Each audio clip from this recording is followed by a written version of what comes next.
Got teeth tonight, fangs in the sky so wide. Jake and Cody, shadows deep, wrestling ghosts that never sleep. Into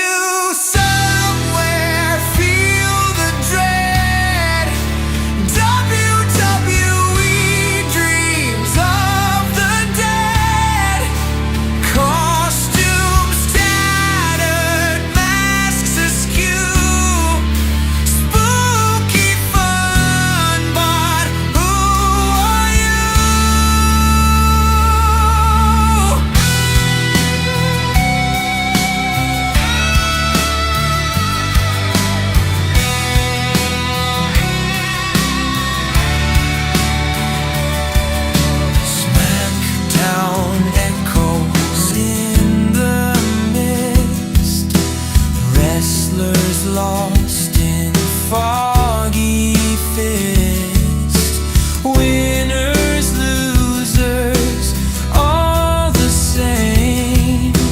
Underneath the pumpkin flame, who's behind that mask, my friend? Is it the start or is it the end? Into somewhere, feel the dread. WWE, dreams of the dead. Costumes tattered, masks askew.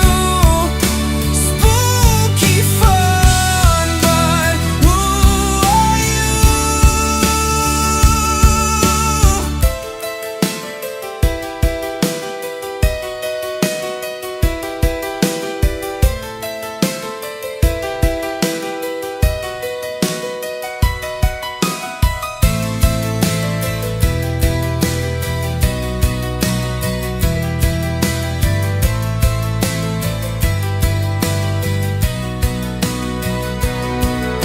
Electric violin screams through the dark.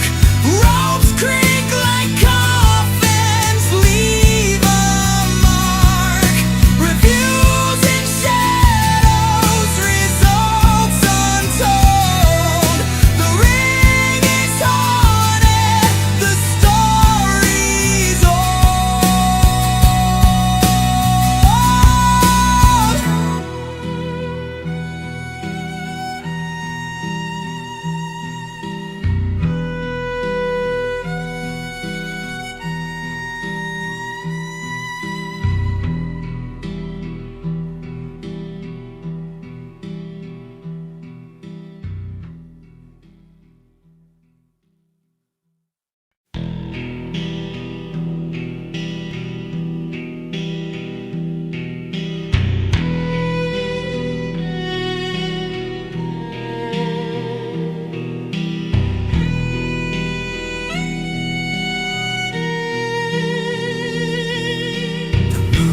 got teeth tonight,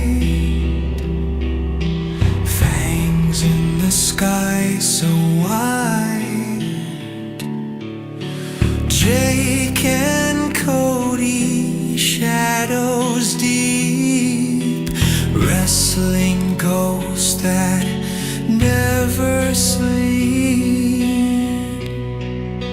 Into somewhere, feel the dread.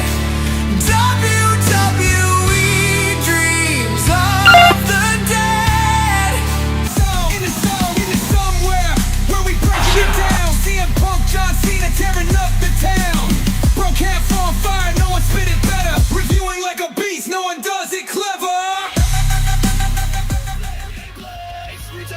What's going on, ladies and gents? Jake, a.k.a. Countdown Ended, coming to you back once again. Monday Night Raw review. We've got Dark State at home. How we doing, folks? Loving you all. Thank you for being here, hanging out with us. It's spooky week in the Into Somewhere house. Halloween's on its way. We've got a lot of ghastly surprises for our big Halloween event this Friday. Shout out to Unidark and their latest album, Satan Icon. Find them on Bandcamp for great songs like this and so much more. Thank you to them. Also, thank you to XSplit for powering the show. Use code BANANA for 20% off and visit vidiq.com/intosomewhere to supercharge your YouTube account. That's right, indeed. We've got the man, the myth, the legend himself, Cody Onidi, 316. What's going on? What's going on? Redskins aren't doing it for me tonight. They shit the bed. They let you down, huh? For me, yeah. They did. They let you down, and you know what? That's okay. I was kicked out of Judgment Day, right? I know, right? I mean, it was an interesting Raw tonight. Little bits, just little clips that get sent out through the ether. You got to make sure and report those in. That's all it takes, and people get angry. I put ice in my glass, and that's all it takes. Us talking good about people, doesn't get acknowledged, but you know, a little clip of a joke about Dominic, then it's Schitt's Creek. You know what? If I'm going to get pissed at, I have a few questions for you. Like, you're following people that made fun of Charlie Kirk and Hulk Hogan's death. So I think that's a lot worse than what we said on here. Just saying. Yeah, especially because ours comes from a place of fun and love. We like to have fun here and Into Somewhere, and we try and lighten it up. So you know, dweebs, because we're all just people. Go fucking messenger. Pissing Cody off right away. Well, you know what? Raw didn't piss me off. It wasn't a bad night, but you know what did? The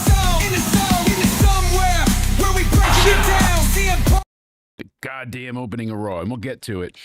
There's a lot to discuss tonight, and the thing that got to me.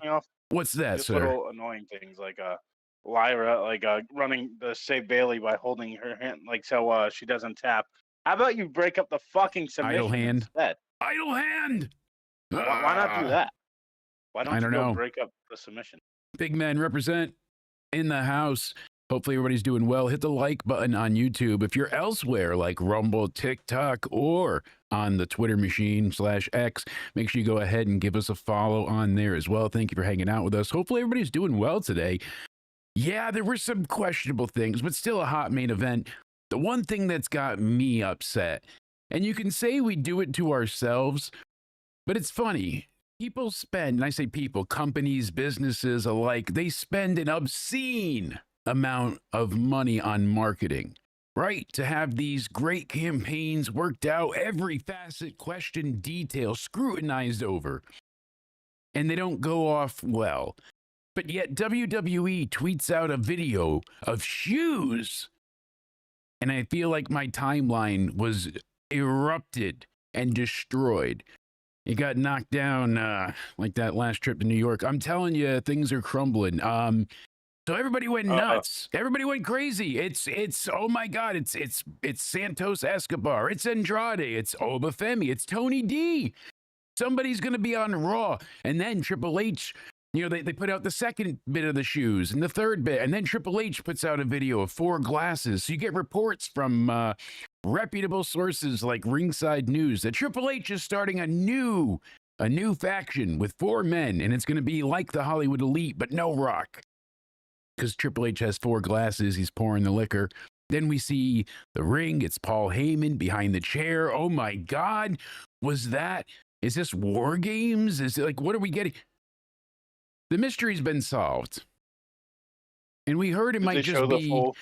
It ended with a poker chip right now, as of this point of WrestleMania, which means Vegas WrestleMania. Oh my God! Yeah, that's all we were Vegas. Getting. Okay, now I'm even more pissed. So what it is was so all we fucking got was teaser after teaser after. like fucking acting like something big's gonna happen. But no, so ass WrestleMania where it fucking shouldn't be. It should be in New Orleans, by the way. But the no. first 3 Sorry, teasers have been fully analyzed. People made jokes. They're like, cats are great at figuring out humans' gaits, so they showed it to their cats. People went ahead and they analyzed the shoes compared to other shoes, and they're like, no, it must be Andrade because Gunther doesn't wear socks. It's like they got all the, but lo and behold, black dress shoes started off. Orthopedic soles were the second, and the third, the casual jeans, the boots. You're like, oh, that's Lesnar. It's got to be War Games. And then it all comes down to the liquors being poured. The poker chip comes out. It says Mania 42. Cena even teased this on his fucking Instagram.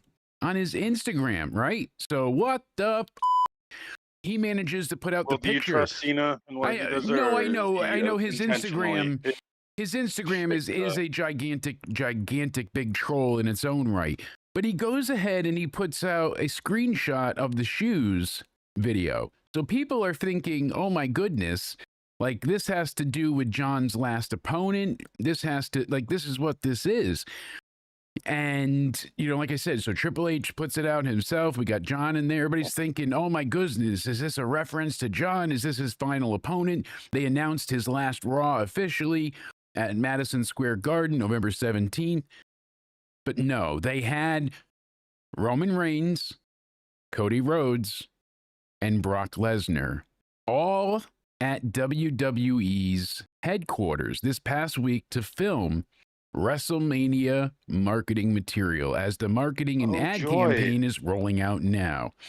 So Reigns, Rhodes, and Lesnar, 3 names that had been very widely speculated during the teaser rollout, like we said as well, Andrade, Santos, Escobar, all these Tony D, all these names being thrown around. The one person it couldn't be, Chris Jericho. And we'll get into that a lot this week because I think I have a few points that some people are overlooking. So this week on Into Somewhere Weekly, we'll go fully in depth onto Chris Jericho and his return. Is he coming back at the Rumble? What does it mean for his career, fans? It is somewhat telling because when you break it down, you've got people you enjoy watching, but you don't want to watch them where they are because they're not a good fit. Jericho hasn't been a good fit. He was always sports entertainment. The little bit of bubbly, you know, his first title reign, all of it was sports entertainment in a world of professional wrestling. They wanted Ring of Honor. They wanted, you know, everything that was all in, all of that built up to that point. That's why Cody didn't work. That's why, you know, you've had people in there and they just don't gel. Even Punk didn't kind of fit at all times. He seemed like the outlier because they're destined for sports entertainment. And that's okay. Because people are, if you told me Jericho was coming back this Wednesday on Dynamite, Jericho will be there, most people are going to moan, groan, and piss. But if we said Friday he'll be at SmackDown, there's going to be raucous cheers. It's just funny how that is, you know, when you take everything into consideration. But Jericho, not the man coming in. This is all just a WrestleMania advertising rollout for Vegas. They're just hyping up Mania. But here's my point. For what? Just to sell more tickets and sell more passes and push, you know, Vegas at Allegiant Stadium in April 2026. So would Vince do this like to get people thinking that something big's happening just for it to be a fucking WrestleMania? Yeah. So what kills me is that I heard this earlier in the day that all right, it's those guys. They were at the headquarters. They're filming for Mania. All right, and you don't want things. But they did it in such a way where it felt like this would impact Raw, and they didn't. But WWE knows what they're doing. They're good about generating buzz and speculation, and so fans are going nuts. And rather than have something properly scripted to play out, or they just are flying by the seat of their pants to do things for moments, and we see it continually. Report said that the full thing would be out tonight. And yes. I didn't see it. Well, the ending of it, I guess that was the poker chip was supposed to signify, all right, this is all for Mania. That's what we're building to. Yeah. A lot of them were shown on a VPN side of things. Why are they doing this in October, though? Got to push those ticket sales. Time to build. So fucking. They're focused on Mania, So but they're not focused on Survivor Series. Shit on all that. And I get it. I get it's Survivor not Series. November We'll get yet, the fucking Wyatts versus fucking MFTs in the most boring War Games match of all time. We're either getting that. That's what we'll get. Because what we get on the Raw side, everyone had said, oh, you know, Team Vision and Lesnar. But I mean, yeah, it makes sense. I don't hate it. But it's not like a real must-tell story at this point. You know, all the faces need to topple the Vision. The Vision's kind of self-contained and just, you know, Braun Breaker is going to go for the title. Bronson Reed is completely okay with it. And Paul Heyman kind of feels useless because he's like, no, we don't want to get in trouble. We'll get suspended. You know, it doesn't feel like a Heyman thing to say. Isn't usually he the mastermind that controls all of these backstage you know, particular issues? Yeah. One thing I do want to mention, and I'll bring up note to it later. Women's War Games figured out here. Women's War Games is definitely happening. And one thing I will note, a major positive for tonight, is what they're doing for the women tag team titles is fantastic. It's basically their own little version of an open challenge. They're allowing women's tag teams to make call-outs on Twitter, and these girls are bringing dinner. They are showing up everywhere. Lyra brought dessert. She was agreeably very cheeky tonight, but my heart still lies with my my forever iron pump and cheerleader, Tatum Paxley, the new NXT Women's Champion. That damn girl has such a unique moveset and offense, and she's destined to be a star. Giving her a title is the right decision. NXT tomorrow is going to be exciting. We'll be live this Wednesday into Somewhere Weekly to review it. Unfortunately, we won't be live tomorrow night, but we will be live Wednesday with our review. Cody and I will be there, and we'll let everybody know more details for the Halloween event this Friday. This is my lazy way of dressing up instead of Halloween Havoc, but don't worry, I'm dressing up as my YouTube channel. It's going to be an interesting costume, so don't you worry. I'm still waiting to see what Cody's costume is going to be. It's I know it's tight, a lot of leather. Tight. Yeah, I mean all those buckles. You wanted it, but I mean, I didn't know you were into that. How kind do you of know kink. more about my costume? How do you know more about my costume than I do? Well, the person that was making it sent me like some of the final photos with the tail and shit with all the leather. Crazy. Hey, you want to be a sexy werewolf in bondage? You be it, but we'll see what happens. One thing I do want to mention, though, is that as much good they're doing for the women's division in that regard, it was so amusing to see the dichotomy of the response of Asuka to Goldberg and then the package they put out tonight.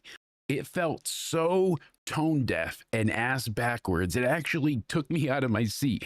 Now, 90% of the audience isn't going to know this, isn't going to give a shit, and certainly isn't going to give a damn. But why should they? Exactly, and they shouldn't. Goldberg, who, think about it, he retired this year as well. Cena gets an entire year. Goldberg gets one title match. He's not wrong, you know, but his got rushed. Why? Why did his finale get rushed? Because Seth Rollins got injured. And Goldberg said, well, that sucks, but if somebody gets hurt and I lose time, okay. So they faked an injury to rush Goldberg's retirement so he couldn't even speak on national television. To fake an injury people are like, for Seth Rollins. Goldberg sucks in the ring anyway, but this is still Goldberg you're talking about, regardless of regardless, you like him or exactly. He's still a legend. He's still a big still draw. a wrestling legend in this industry, and I think that they disrespected him completely. You do not do that to someone like that. That's so just they cut his time, and he's thinking, all right, Seth's hurt, shit happens, but you know, they went long and then shit happened and we couldn't figure it out. I don't know. You know, it's just bullshit. So Goldberg, on his tirade streak afterwards, some deserve, some not, he goes into Asuka. He kept dismissing her, just calling her some girl, and they had her go ahead and take her his streak, and he spoke down about her a lot. And it was very quick. Do that. I don't know why. He didn't directly. He was talking about the booking of WWE and how they booked her to beat his streak, and he had to work in all these different aspects. People are going to call me crazy. Like, name-wise and what's a bigger draw? People are going to say, well, Asuka is a better in-ring wrestler, so this is why Asuka's better at everything in life. No, Goldberg is better than Asuka overall as a character. Goldberg, if you are announcing Asuka to an arena for a show or Goldberg, people are going to buy tickets for Goldberg over Asuka. Even today, Asuka could wrestle the 60-minute most perfect 5-star match you've ever seen. Goldberg 90 stars in the Tokyo Dome, and this Dame ain't gonna do it. You know what I mean? Like his 6-second match, one spear, not even a jackhammer. If you're talking about Dave Meltzer, there's more stars than that. Right? Tokyo Dome. It could be a few extra hundred. He goes, and it was just very dismissive of her, rather than be like, she's great, but the booking of it was upsetting because of my streak or whatever. He felt like they did it to get at him rather than to elevate her. So she goes ahead and she puts out this great high road comment about Goldberg's comments about me are all over the news right now, she says. And she goes on to say, I'm not bothered by it. What he said came from his own perspective. There's not enough art in the world. You know, she makes this great point about how everything I've done, it's not about what I accomplish. It's about what I try to create. Philosophy and honesty, vision. I think that Asuka had every right to fucking bury the shit out of him if she wanted to, because she had every right to retaliate. But she took it in a more professional route. Yeah. Which is respectable, but I wouldn't have even gotten mad at her if she shit talked the daylights out of him. I wouldn't have cared, because I know you're watching your Washington faithful, my friend, but don't let it blow past you, because here's the best part. So she says this: I've achieved every record, title, you know, all the milestones, but they're just milestones. So she says, what really matters is opening a new era, creating the moment that separates before Asuka and after Asuka, having the power to change an era. That's where true value and beauty exist. So she comes up with this great, level-headed, high road, non-emotional response. Tonight, they decide to put out a package about Asuka.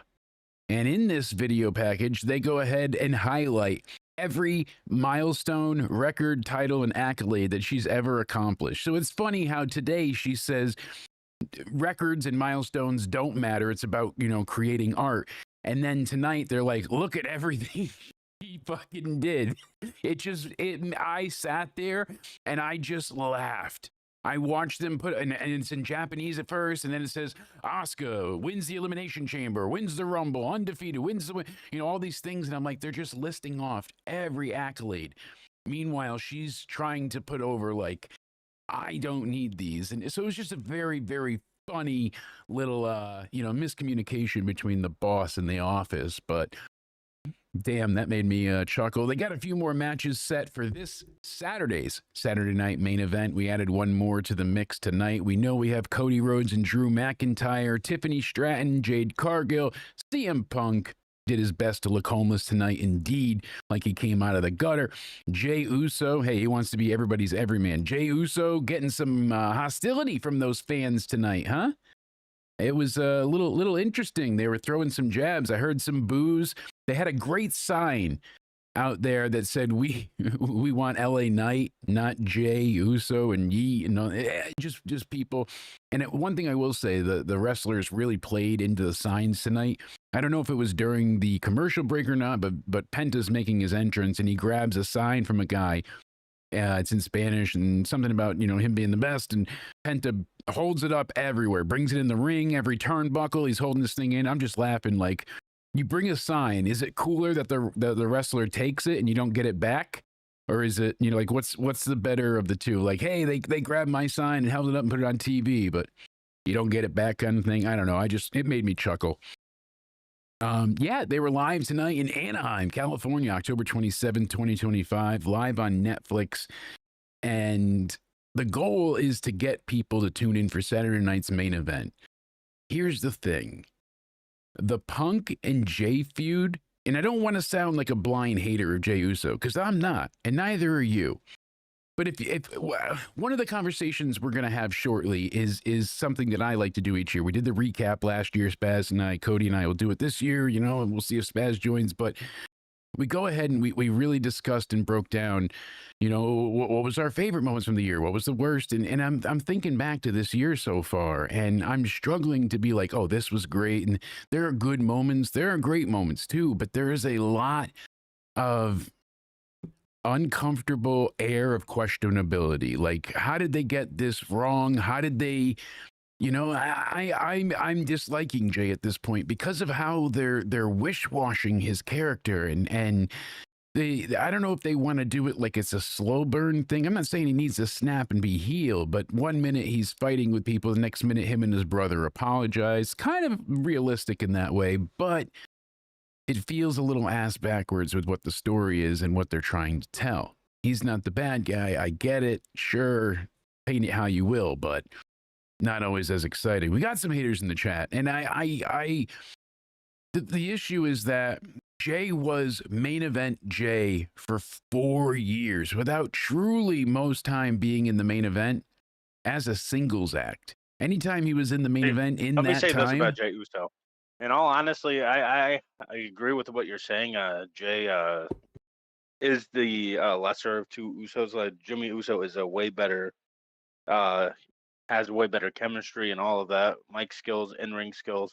But Jay Uso is a star, and I think the hate on him is forced because I honestly think everyone joined a bandwagon at one time because people are like, oh, his nickname is Main Event Jay Uso. He should be getting these opportunities because we can pull up receipts from every one of you that shed on him now, saying, oh, Jay Uso deserves this, Jay Uso deserves that. WWE gives him that. Why are you pushing Jay Uso? Exactly. This is why WWE does not listen to the IWC, because all of you don't know what you want ever. You don't know who you want as a good guy or bad guy. You don't know who you want to have as world champion, intercontinental champion, United States champion. You all I'm glad they did it, Cody. I am. I'm glad they did it in the end with the Cena heel turn. But when you think about this year, Cena needed that heel turn. I think that was something that was needed. We needed to see what it would be like. We needed to see what it would be like, but it shouldn't have happened in his last year. It should. No one wanted to should have happened in Cena. His original feud with The Rock. Exactly. We can't go back years, and I know in hindsight, and everything's perfect. You know, in hindsight, you know, it's always 2020. But perfect opportunity to turn him heel. Like they were doing it. They were doing it. Also with the Wyatt, I think the Wyatts could have gotten to him because they almost got him to his breaking point. Embrace the Hate campaign was about him trying to turn. Kane as well, right? So that was with Kane, right? Yes. Right? Yeah. Oh, yeah. And Zack Ryder, you know, doesn't look back on that fondly. The mask Kane. I thought they were going to make him back to 90s. He had a welder's mask on. I thought he was going to be 90s hat on a hat. All scary, unstoppable. He did. But then they made him this comedy character in Team Hell No. Say what? Yeah, they went ahead and they had him come out with the welder's mask over the Kane mask, and I used to laugh, being like, mask and a mask. Now we're talking hat on a hat. What did you think of that version of Kane? Did you think that they were going to actually make him like 90s Kane again? Like, thought so. 90s Kane is like the best version of him. 90, like when he 7, 8, yeah. When those are the best. That's the best version of Kane. Yeah. So that's at least when he looked the most ruthless. Vince, they had to be comedy. There has to be some comedy in him at the end of the day. Don't get me wrong. I like Team Hell No.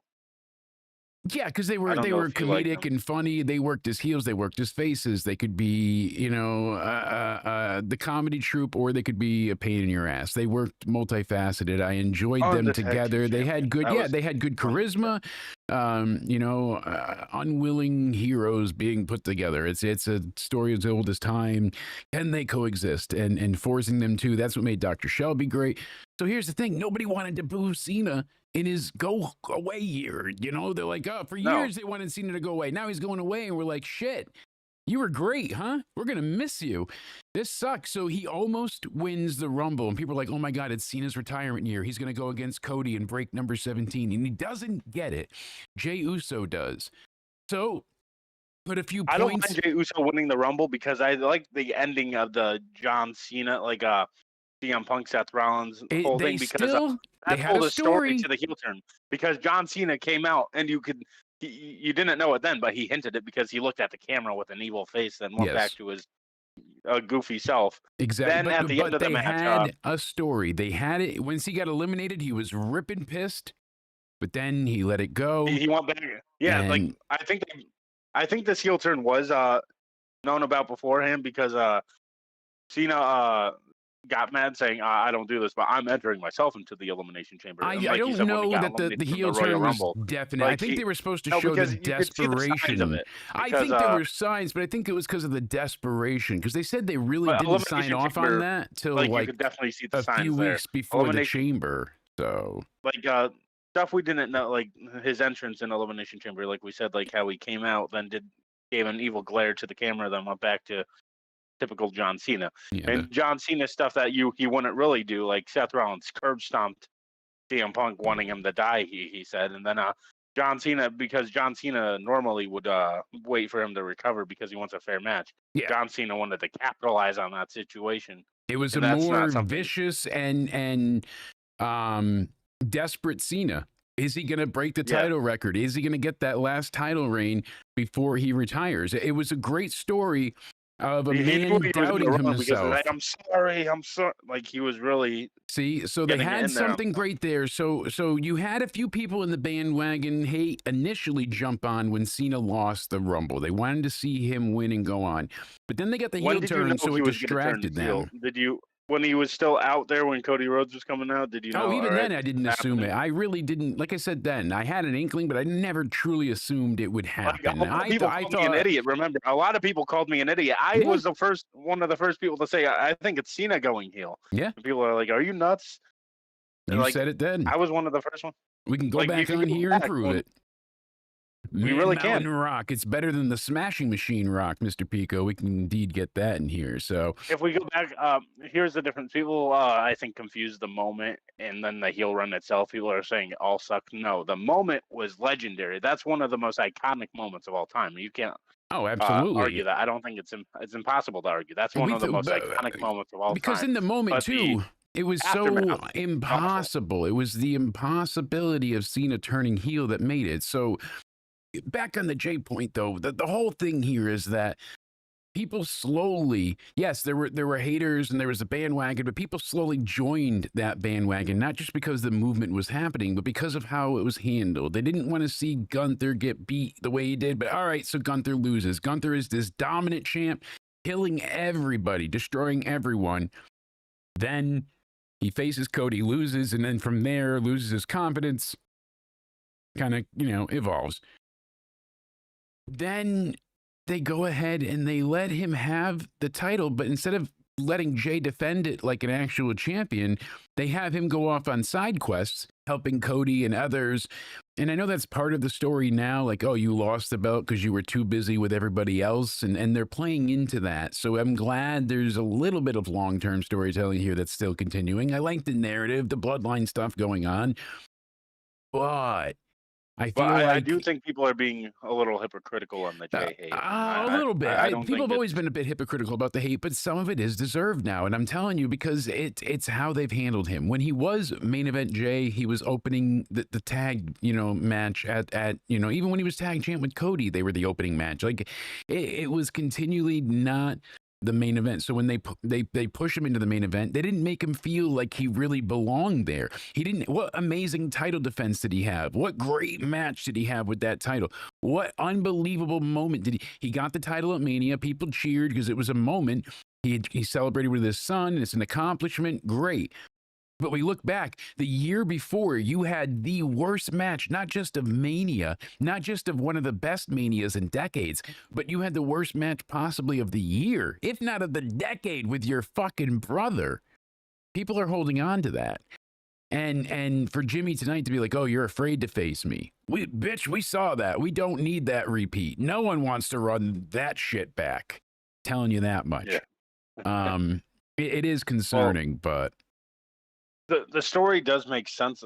It makes sense. It's not illogical. It's just such a slow burn. Such a slow burn. Jay getting another title opportunity actually does make sense. I know people like JD and people are like other podcasters have said Jay Uso shouldn't begin this opportunity. Yes, he should, because the beef between Jay and Jimmy all backtracks to Jimmy betraying him. Why? Because he thinks Jay associated with that world title makes him a mini Roman, and look what it's doing now. Anytime he gets a title opportunity now, anytime he gets the world title, like he acts like an asshole, and Jimmy has acknowledged that, and I don't think Jay realizes it. I think he's brainwashed, and then he's got the actual Roman Reigns giving him advice on top of that, which is going to create an even bigger monster. Then Roman's not going to realize the monster he creates. Then Roman's going to have to end up taking him down. And Roman fucking off feels very bizarre anyways as well. Him just going off and disappearing. Okay, that's another thing that can fucking piss me off. Roman disappearing is another thing. But Roman Reigns as a babyface. Why the fuck is this guy a babyface? I don't understand. It's illogical why he's even a babyface. We've said it to death. Like holy shit. This is, I know I get called the WWE tribalist, but look, I've shit on this fucking product and company for, how long have we been on there? Yes, exactly. And we've been saying it with Roman for ages now. Like, how is he the heel that people want? All right, or how is he the face? He should be the heel. You know, this is heel Roman, and I'm just like, but I'm tired of him fucking off and disappearing, and he rides off into the sunset to not come back into. But in storyline, it doesn't always make sense that he's disappearing either. Like, it's just he's gone now. He had the fight with the Vision, the tribal thief, the shoe thing, and then they lose, they're done. That's it. Like it's there's so they have some star power still, some names that they can still bring out and get to, you know, really get the audience going. But it's not all gonna go off of star power alone. They need to give people a reason to want to tune in. People want to cheer LA Knight. They want to see him. He's not at a Daniel Bryan level, you know, but he's got that type of energy with the fans. Fans just gravitate to him. They take to him. I like Braun Breaker yelling at him, "It's his 67th birthday." He starts clapping, you know. So shout out to the chat. Good to see Stuart, my lawyer, Mr. Coop. Pico's here. We've got, you know, Mr. Mark. Go ahead and hello, Sir Dickinson. Are you the mayor? Glad to have you in as well. Hopefully everybody's doing well tonight. Make sure you hit that like button. So they start off the show tonight. Joe Tessitore, you know, Wade Barrett kicking it off. And we get Jey Uso coming out. He runs it back, does his usual shtick. I kind of missed this promo, so you're going to have to explain to me like everything that went down here. Perfect. So makes his entrance, runs it back, like I said. And then we go ahead. Hold on. Wait. I gotta shock my dog. Did you move? All right, sorry, just checking. No, I thought that you were shocking your dog. What the? Yeah, he's got to make me look friendly to people. No, I got one for him too. Not just for you. Good for both of you. So then, if you don't listen, he doesn't listen. No. Like it's just that's your like, what up, dog, or dog? No, yeah, like that. Like, what up, dog? Yeah. You know I love Milo. Did you move? Get back in bed. Supposed to make me look friendly. Damn vet bills. Man. Cheers, folks. Cheers. So Jay says the very he delivers it very well. It's said. Before we get onto this, I thought you said Ben was like no longer like here, like like no longer here, you know. But like there's like spray paint on my window saying Ben was here. Should I be concerned or? No, don't worry about that. You sure? Yeah, we'll power wash it. Okay, but that should be fine. Who did that though? Check the ring camera. It's coincidentally gone. And they stole the ring camera. Cool. Well, you know, we'll look. Do you think it could just be a happy accident? Maybe it's just another Ben out there. Yeah, I'm sure there's got to be like some coincidence. Like it can't be that. That'd be no. That's not happening. We're good. Oh. Yeah. We'll power wash it. Just making sure. Going back. We're old. We got it. Pico's going way back. Jay says, I've got too many people in my ear. I've got Ray Mysterio telling me I'm gay. I've got Dominic telling me I'm gay. No, I've got Jimmy. I've got Roman. I've even got my mother. That bitch. Got everybody. But I don't give a damn what they think about me. It's just me, Oos. He called his mother a bitch? Close enough. He's like, I don't give a shit what any of these people think about me. And it wasn't just me. It was just me in that battle royal. And it's going to be just me on Saturday. And then he said 4 letters, 1 word. Looking in my eyes. Wow, so, what do you see? I probably could have guessed. CM Punk coming out. Yippee! That's right. CM Punk comes out to a huge ovation. People going goddamn crazy. And what does he do?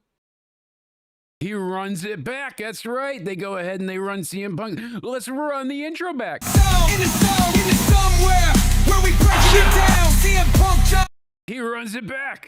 Are they really doing this shit? Running things back? Yeah. No. They ran back Punk's theme too. So Punk apologizes. Was that just to do an intro thing, or what? Did this actually happen? No, it actually happened. No, really. Wait, Punk, really? You're being dead serious? Dead serious. Punk ran it back too, and then Punk's like, "I'm sorry that I took your shtick, but I had to." And he goes ahead and he's like, you showed you have what it takes. You even threw your own brother out. And he's like, how far are you willing to go after you're face down on the mat with your grill knocked out in a situation you can't yeet your way out of? Love that line. And Jay's like, oh, I've been in deep water before. I know how to swim. And he's like, you're trying to paint a picture of me being the bad guy, but screw you, Punk. On Saturday night, I'll show you who's the best in the world. 4 letters. 1 word. Run it back, yo. No, really, though. So he says 4 letters, 1 word, yeet, and they fuck off. And he spiked that microphone. Now, most of you, I'm sure, haven't performed live, but if you've ever spoken into a microphone, the feedback is crazy, resistance, and that's a wired mic. The way that they have these things to not get any interference with everything they have going on there electronically. I know technology is amazing.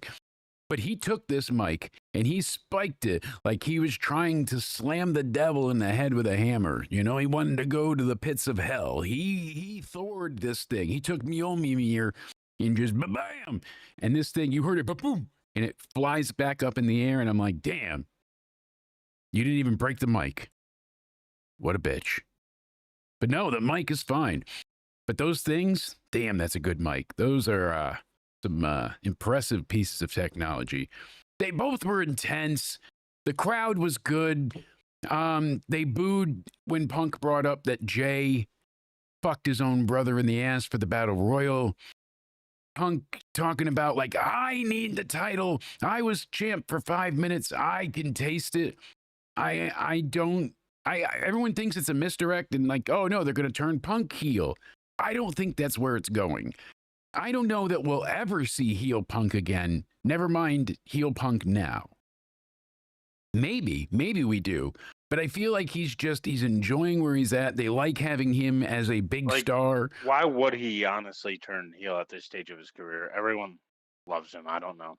I guess you could say the same for Jay. But Jay has many years left over Punk, is much younger, not much younger, but younger, and still has, other tales to tell. I feel like Punk missed 7 of his golden years, probably the years he would have given us his absolute best matches. He was pretty much at his wrestling peak when he was the champ, but he was dealing with so many injuries and problems, his knee surgeries, then the staph infections and the Z-Packs making him shit himself. Face or heel.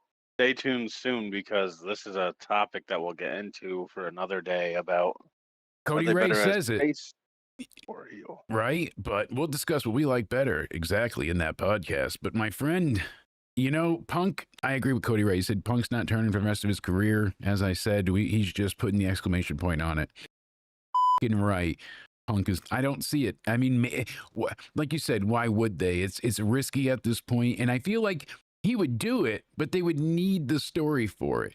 And that's kind of why I'm curious right now what they're doing with Maxine and Becky. In all honesty, I think CM Punk is having the time of his life as a good guy right now. That's what I'm saying. Like, you look at him when he was having AJ on his shoulders. you saw this smile from him in the Japan tour where it was just Punk like being a heel though, because I heard him yes. criticize in an interview one time, like though that when they had his babyface run 2011, 2012, that he was turning heel. Mhm. He said he didn't like that because there was no reason, I That's what guess, to makes me turn him heel at say, that point. like, he would really need something to bite on that was worthy of him turning. Yeah, I think Because that think was about it his now, issue, he's right? made a lot of heel statements. He's done a lot of heel actions and things that, but he comes out and he's like, no, fuck you. This is me. This is how I am. I don't trust you. I don't. He's got that Austin-esque. He could be the cool bad guy, but still be a good guy. So they can teeter that line without making him booed by the fans. And it's going to be difficult because he's so damn good on the mic, and it's going to be hard to boo him. It's going to be hard to get people mad at Punk. Who could he kill? Who could he legitimately, like, I imagine if he went out into the audience, grabbed a small child and beheaded them in the ring, somebody would find a way to be like, oh, they just weren't, they weren't a Chicago fan. Oops, one less. Like, fans would find a way to justify it totally. So, yeah, like I said, it makes me wonder what they're On the doing with opposite end of the Becky stick, Lynch. AEW fans, if CM Punk breathes, they'll say he's a heel. So, yeah, he's a heel. Because or they're pushing this they'll thing with compare him to some- Maxine. Yeah, I don't know if you saw that, but Maxine had an interesting backstage segment with Adam Pearce, and it happens much later on in the show, but I want to cover it now because it coincides with all the Punk stuff. So Maxine's like, I need to take on Becky. You have 2 wins over Becky, so you're going to get another IC title match. When do you want it? And she's like, I'm afraid, I need help. I don't want to be uncertain that I can't get this done, so I'm going to call a friend and make sure it's okay. So people immediately like, oh, AJ Lee. Maybe AJ Lee helps her. I doubt it's Liv. That kind of doesn't really line up either, but Dom needed help. He's calling for help too. I'm sure he's not calling the cartel. He's got to, he did that earlier with the Americanos. So, gang. That's right. Well, that's what people think now because Dom said if he's making that call, people are like, I told you it's Liv coming. Dom's got that neck tattoo now, too, looking all badass. That's how you get it done, unlike Cody with his splotches. You could get a good neck tattoo, Yeah. Cody's bitch, right there. No, like you do have a neck tattoo. It's of John Cena. Yeah, you just can't see it. Easy. Look at that. We're on that wavelength. So they're having Maxine challenge Becky, but I felt like the plan would be AJ Lee takes the title off of Becky. But they're making it feel like it has to be Maxine now. And that's not the worst thing, but the biggest foil to Becky thus far has been AJ Lee, Punk's wife, not the current men's tag champs. Just making sure we get that out there. Good. Right. Liv don't give a shit about them. Who are you going to call? They're going to have to call somebody. Ghostbusters ain't coming to help. I don't know who Maxine's calling. Natty was already out there with her at one point, so her calling Natalya again feels really silly. Like, maybe she's calling Brie Bella? I don't know. Somebody's going to... But why would it... She wants to get better at wrestling, right? Yeah, Survivor Series, Saturday Night's Main Event. We should be having... some type of IC title match. We have 4 matches. Oh my God. We need one more. Why would Liv help Maxine? It was a joke. Calm your titties. Hey, she could. Who could? Liv. I was talking about the other Cody in here. Cody I know. I mean, not Cody Rhodes O'Needy. I know. No. I know. ROADS, just specifying. Dom is backstage too. Oh, don't make jokes though. Don't make jokes this time about either because I'm not. Dom's backstage. He's in the clubhouse. Say everything good. Wrestlers get offended. In the beautiful clubhouse next to the lovely Raquel and the very nice Roxanne and the pain in the ass Finn Balor and the annoying JD McDonough. Yeah. They might like that. I don't know. Yeah, they might like that. Irish, okay, you got the script. Irish cunts. I couldn't have them go pluck a four-leaf clover out of you said something about Irish. Now they might get more mad now. Oh man. Tell them to drink their Baileys and shove it. So, It all comes down to now I'm really screwed. Dom's not getting help. And he's used to not getting help. He is a Mysterio after all. He's going to go ahead and do it on his own. Not a chance. So he's going to call some friends, thus being El Grande Americano. When you think about this year, missed booking opportunities. They look different now. Uno and Dos. They called one of them Bravo and the other one something. It's not Alpha, so I don't know. I wasn't listening. Are they the same people that they originally were? They oh yeah, Tyler Bate and. Is it Tyler Bate? I'm pretty sure. You know, it's El Primera might be dressing up as the other one. I don't know if that core was busy tonight or not. She could have been the other El Grande. I thought you said you were one of them. Well, I was one of the ones for the video game. They needed somebody big enough to fill out the bubble suit so they could track the motions. I had to go out there and do this and then a bunch of this where they hand people their hands to you know, they dap it up, but just... Hey, why wasn't I offered They wanted you at first, but I told them you were busy that day, so I took it. With what? You had like something to do. I think you had to shower or something, so I didn't want to bother you. It's all right. It was really cool though. I got to meet all the wrestlers. To go by that new intern. That, yeah. No, I brought out because I told him no vaping. Yeah, well, that too. I mean, he's still mad at you, but that's okay. I mean, well, I got to meet all the wrestlers. I got some free stuff. It was great. You should go next time. It's a lot of fun. A lot of fun. I highly recommend it. Nikki Bella said hi too. She thinks you're cute. Just saying. Totally didn't show her a picture of you, but she thinks it's you. Just go along with it. Yeah. You're Guatemalan by you're remember that kid Jorge, the Guatemalan kid next door? Yeah. Yeah, sent her a picture. Where is he, by the way? He's on assignment. He's getting us scoops for the wrestling business. Scoops. Scoops.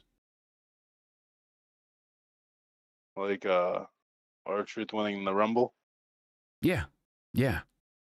So you just brought up another one. So we're going to have a grand time on this recap here, but you look back at the failed booking opportunities and you think of El Grande Americano. When that first started, there was so much buzz around this and, okay, everybody played along. Oh, we know it's not Chad. It's definitely not Chad Gable. He's wearing Chad Gable's gear.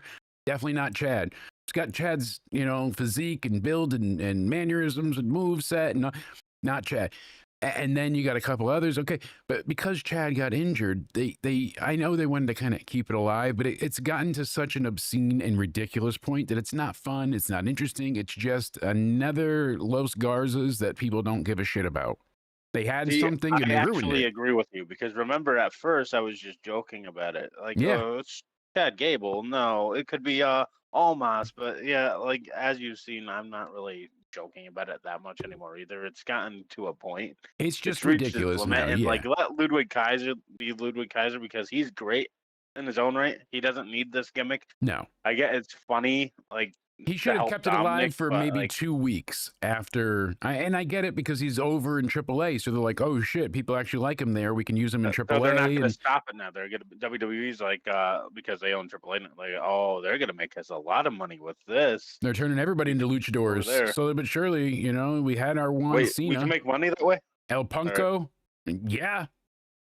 Hefe here. So that's my thing. Back to John Cena. Do you think he's really retiring? Yes. Or do you think he's going to start a new career in AAA as Juan Cena? It would be something, for him to disappear and then suddenly appear with a mustache in Mexico. But no, I feel like maybe Juan Cena will help Dominic. He's a man of his word. He sticks to his laurels. He's like very big on his word, meaning like that is law. That is all there is to it. I mean, he ruined Alex Riley's career because he couldn't keep up drinking. Like, you're not man enough. You're not staying with John.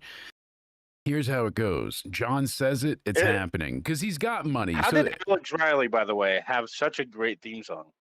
I don't know. That was a great one, though. He lucked out at that time. They must have been handing him out backstage, and he just showed up first in line or something because a lot of the jobbers had like really good theme songs. Maven always hated his entrance song, but I loved that theme too. Really? Tough Enough Time? Yeah. I had that on... Maven didn't like his song? I'm surprised. He hated that entrance theme, and I don't know how. That's like fucking Randy Orton great. hating Burning in My Light. Like, I I don't know. know how you hate that. And Edge hating John Cena. I know. Weird. So Yeah, that too.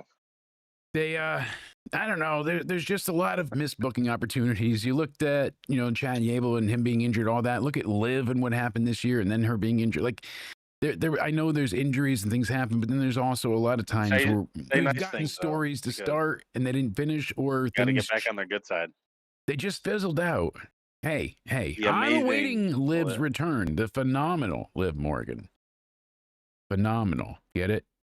She's going to replace AJ Styles. We can say enough nice things, but it doesn't. One joke is what seals the deal. That's it. That's all it takes. You're good till you ain't, my friend. That's Hollywood. Them's the rules. We don't make them. We had and I swear to you, I was going to message you too, but I'm like, I don't know if you're crying watching the game or if you're flipping back and forth to Raw yet. I was crying watching the game. I was crying laughing because I knew you'd be crying in pain. So like it was a good, like, just very just freeing all the anxiety out, seeing you just so downtrodden and miserable. Elevates my soul. You heard you thought it was an earthquake, but it was just me screaming. It was just you yelling, "What's going on?" to the one and only Liz in the chat. So yeah, I was in her stream before. She was kicking some ass on Twitch. Make sure you go ahead and check her out, and everybody in the description box down below. Thank you for hanging out with us for the Raw review. So speaking on Raw, Penta and Rusev, I swear to you, I was going to say this is ending in a DQ, and they're both going to face him, Dominic, at Saturday night's main event. Then it was a well-wrestled match. Penta is good at looking in peril at times and getting these good comebacks. He basically got out of Rusev's pin attempt at one point, but then he got put in the accolade, and he puts him down with a Penta driver. That was another good near fall, and that's when Rusev turns around and hits him with his big, finisher and big macho kick. He did one in the air before, which was really cool how he beat Penta last time. I mean, these men took about 10 minutes to beat the shit to each other in a no contest. From the get-go, I knew it was going to be a triple threat in my wrestling heart of hearts. So I said, damn, this is disappointing because, again, with the non-finish. And the way they did it, too, was really just, it felt insulting towards the fans there because rather than come out at the end. Are you talking about, I'm assuming, the Rusev Penta, right? Yeah. Yes. Because so here's my thing. Here's what I would have done. All right. Remember how back in what was it? They had that 40-man Royal Rumble, and Cena was the special guest referee between Wade Barrett and Punk, and the loser and their faction want to be entering that Rumble. So Cena was like causing shenanigans and said double disqualification. Dominic, I think, should have been the special guest referee and made up some sort of reason why both men are disqualified. You just nailed it for me. So because Dom keeps getting involved in the match, they say, well, guess what? We're going to make you the official. So if you don't, call the match down the middle and that kind of thing, then I'll strip you of the title. Well, guess what? I did. They both got disqualified. They both put their hands on the ref, like have them both touch him at the same time, like his shoulders or something. But that would have been better.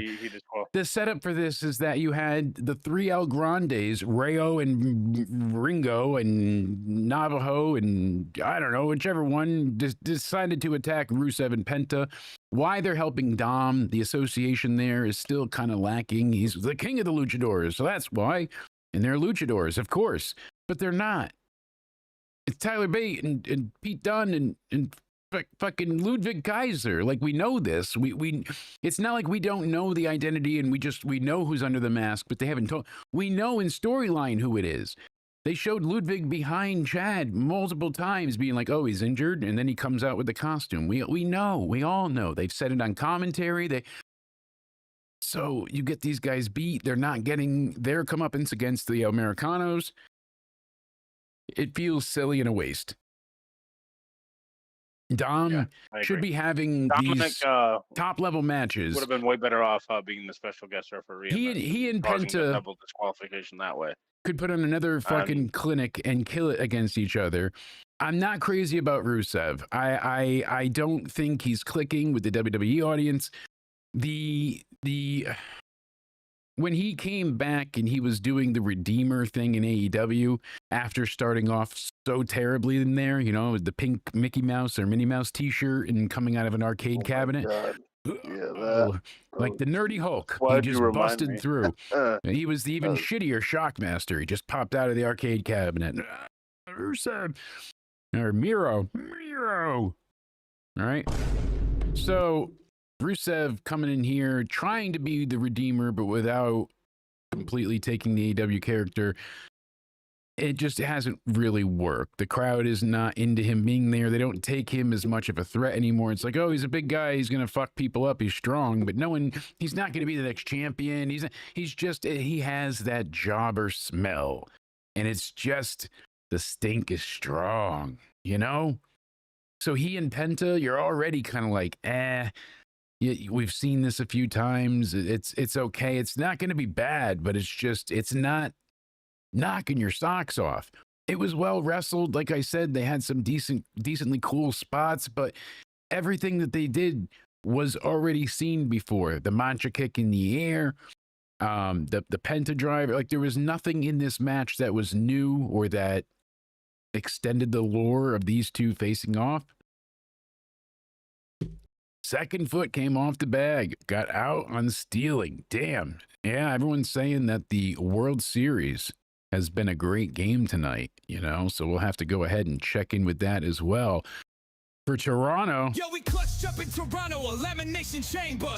That's right. Toronto Blue Jays, let's go. No, not the Raptors. We don't care about the Raptors. We going with the Blue Jays. Let's see, 5-5, bottom of the 9th. Wow. You weren't kidding. So, all tied up, bottom of the 9th, 5-5. Are we going to extra innings? I think we are. I would hope so, because I would like Blue Jays to win. I can't have Chiefs and Dodgers win in the same day. I mean, yeah, it's what, 1-1? Are we at this game 3 or 4? This is game 3. Okay, so it's 1-1 then. That's what I thought. Yeah. With my non-MLB knowledge. So, 5-5. Yeah, Cena versus Ludwig Borga would be much more exciting. Much more exciting than El Grande Americano, even with, you know, all three of them in one corner. Give me the man with no exit tattooed, or no entrance. What was it, right? Exit only. I think that was it, tattooed above his ass.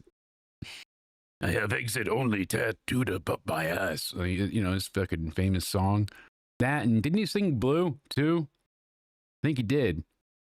I'm blue. Maybe. Yeah. Yeah. In a blue little window in a blue Corvette. Everything is. You were singing something different, though. Like one day I was with you, you're like, I'm blue. I would, you know. I would you said you would beat off a guy. Yeah. Why were you saying that, though? I don't think that. I don't know. I just figured it was nice. The sun was going down. You and I were going for a walk. The beach wasn't far. Just throwing stuff out there. Just being the boys. Beach we were supposed to go to. Yeah, we were gonna have fun. Going into a different direction, though. I was like, let's go for bro jobs. And you were just, and I couldn't find you anywhere. anywhere. Applying for like jobs, like summer jobs, like let's go work at this steakhouse. Yeah, that's not what I meant by bro jobs. No, not at all. But glad we cleared up that miscue. Well, I guess we were just talking about two different kinds of meat. Yeah, just way off. I mean, you didn't want extra sausage. I did. Shit happens. Just like this match, it was shit and a little bit gay. Sorry. It was. I'm sorry. The ending, the El Grandes, they came out, they broke it up. Now. They're going to. I know. Bring it. Now we're all. But as I said, you know, we're all. Here's the thing. If I've supported people for years, but if you're gonna get mad over jokes, I'll still enjoy your wrestling, but you know me, I don't like this sensitive bullshit. Everybody had to be proud to be a member of the Federation of Asshole Gamers. God. Yeah. Now. You know what's funny? We made worse jokes to each other, like on air, and jokes, like making fun of each other. I'm always serious. Everything I say is serious. Who's joking? I was trying to make you look good here. Oh. I didn't tell you to go fuck yourself. That one time after I got the intern to leave. I'm gonna have to shock you. And Milo, did you move? All right, shock him too. Damn dog, supposed to be making look friendly. Now, let me talk to you. Let me talk to you. Yeah. Jackie Redmond interviews LA Knight backstage. She tells him where to go. That's right. You know what she wanted to. The soul snatcher. That's right. She was looking at him like he was dessert and the main course all in one.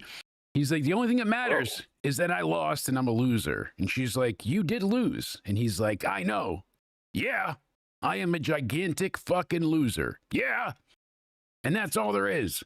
And I'm going to lose tonight too. 'Cause, yeah. And that's what he said. Is that what he said? Word for word. I'm an asshole because I lost last week in the Battle Royal, and now I'm going to lose tonight, too. He's like, I don't care what the motives Jey Uso had. The only thing that matters is that moving on to Saturday night's main event. If you're trolling or not. Like, was this stuff actually? And I'm not. No, he's saying, like, I suck. I lost. I don't care if it's Jey or Punk. I'm going to challenge the winner. But I suck and I lose. Yeah. Let me talk to you. Yeah. Talking about fumble rumbles, Triple H has a few of his own. LA Knight is on the top of that list. The fans want him. Like I said, that sign was just fucking great. We won LA, no Jay. You see it. Here's another thing I need to address real quick. A little bit of a resurgence of fans. It's rumbling. It's happening, Cody. Yeah, what's that? Well, we're on the boat of hypocrisy and all that. Like, come on. On the Halloween Havoc review, I said that WWE did look shitty, and a lot, like, no one agreed with me. Honestly, like, sure, like, he did sign that contract, but what in there is realistically legal if this got took into court? What can WWE get away with here? Because you're called independent contractors, right? Yes. So the whole non-compete business really shouldn't be a part of contracts to begin with, but this was written in basically because of Andrade. Essentially, they were worried about exactly this. Andrade got into a fight with Sammy to get fired from AEW to try and fix his marriage. He wanted to head to SmackDown and try and be with Charlotte, and we saw how well that worked out, right? So that was his original motivations to come back to WWE last time. Then they got divorced. He left. He's back in AEW. He knocks out Kenny Omega. Can't be used for a year. Why? Because he was let go. He was fired, at cause, at will, whatever you want to call it. He got himself terminated due to contract violations. They don't want people purposely getting fired so that they can go get paid more or, equally or more on the other shows. Otunga's an actual, like, lawyer. He said something about that, like, this wouldn't hold up in court. But is AEW going to go to court for Andrade? That's the question I have. Do they care? Is he worth it? He also did say that, I believe. I think David Otunga also said that. Are they going to go and stick their neck out and go, this is a $500,000 case with WWE lawyers, and it could take up to a year as well. Yeah, that's what, are they going to, maybe more? Did you see his video? I saw it being mentioned. I didn't watch the thing, but I read the highlights from it. Andrade, but Andrade's not worth $500,000 to go to battle for. I mean, yeah, that's what I would say. I don't feel like, if they had John Cena got let go now because of something. That's why I think he's going to end up back with WWE because he's not going to go a year without wrestling. So I think Andrade is going to be people have to. It's a year without working in wrestling, but he's not. I don't. In this instance, it could be different. But typically, a non-compete, you're still being paid. You're being paid for those 90 days until because what a non-compete is, quick and some. it's just an announcement. So yes, your contract is up. So then you have 90 days after where you can't work elsewhere, but they're still paying you. It's basically letting you know after those 90 days are up, you no longer work for this company. Then you can work elsewhere. Can technically, so he's still getting paid. They can technically still use them on TV, right? No.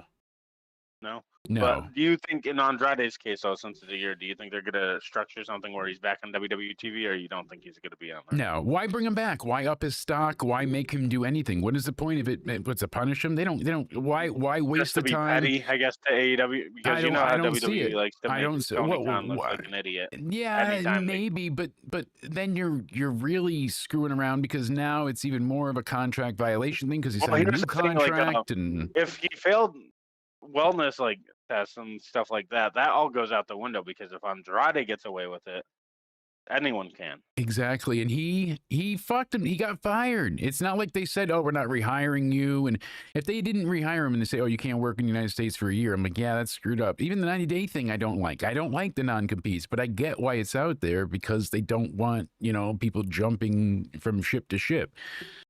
This rule was put out for somebody like Andrade in mind. They added it in there. If you're fired for any type of contract violation, and apparently he was having, a lot of disciplinary issues. They're saying it's not to do with wellness violations, because that would cause issues with AEW. It was disciplinary, refusing to show up, refusing to lose or wrestle. People say, but when I listen to Solo Monster and JD, they were just saying wellness.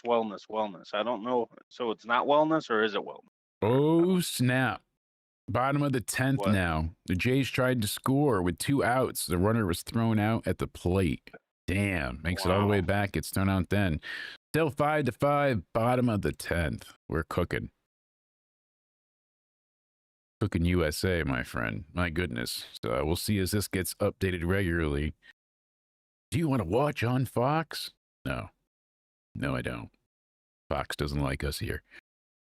So, yeah, Andrade is an interesting, peculiar case, but I don't know. I have a hard time feeling bad for someone that's been paid whatever it is, upwards of close to $1 million for a WWE contract, and then they're like, oh. Okay, at the same time, it contradicts itself. If Andrade's not worth any that to battle for, why is he worth to hold off for a year as well? Because he did it to himself. He well, if you wanted him gone, why fire him? Because he violated his contract. That's what the contract is there for.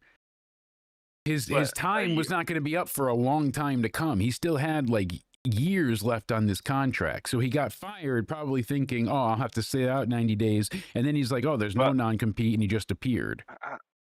I get. So, yeah, I agree. He did it to himself, but at the same time, I also acknowledge. I understand it's not as egregious, but you come on the show right now, Cody. You yell the N-word 15 times, and we get in trouble and taken off the air, right? Just like Andrade refused to work and show up for work. You did. You said nice repeatedly, but I told you not to say it. It's in your contract, right? Now you're let go. You shouldn't have said the nice word. It's out. So you get let go. It's kind of the same idea. He refused to do what he was supposed to, but at the same time, there's consequences. Pay $500,000 for this. I guess more power to them, because they will win. Yeah, violate my ass crack. Would win. Do you think AEW though? If we're taking the court, I don't know that AEW would win. If anything, it might be. Taken down to the 90 days or 6 months, maybe. They would probably lessen the time. They would but at that point, it wouldn't go anywhere. On them independent contractors, I don't think they're entitled to that non-compete, because they don't actually work for you. You say they. And that's why the wrestling business should have been unionized decades ago. Thanks, Hogan. Yep. And last thing, I think their main reason why they call it independent contractors, right, is so they don't have to pay for any health insurance or medical or travel or all that stuff. Yeah. Because if they're employees and they would have they have to cover for they have to pay for more all the travel, every bit of it, not just the flights. Because right now how it works is you have a WWE app, and it shows your current month's calendar, usually where you have to be, where your flights are bought for you at, where your tickets are, your tickets are in there. Everything is in this corporate app. So you sign in, you go through it all. I've seen it. It's very cool. And they go ahead and everything's there. All your appointments, your schedules, your dates, everything that you have to show up for. And then if wherever you got to show up, if you got to be in Albuquerque, you got tickets to Albuquerque in your app. So you know ahead of time. So, I mean, I don't know. But with the whole Andrade thing, like I said, it's consequences, and it's kind of what it comes down to, unfortunately. So we'll see what comes of it. I'm mixed on it. I'm just mixed. I'm not. I think everyone is shitty though in the situation. I don't like non-competes in wrestling, but if AEW has non-competes in theirs as well, AEW has held wrestlers and not let them out of their contract, like Ray fucking Phoenix. They just did this for months. But those same people complaining about Andrade did it to himself. Not you in particular. Like you've been more fair. Like you stood your ground on both ends. But some people are saying Andrade did this to himself. Will also complain about.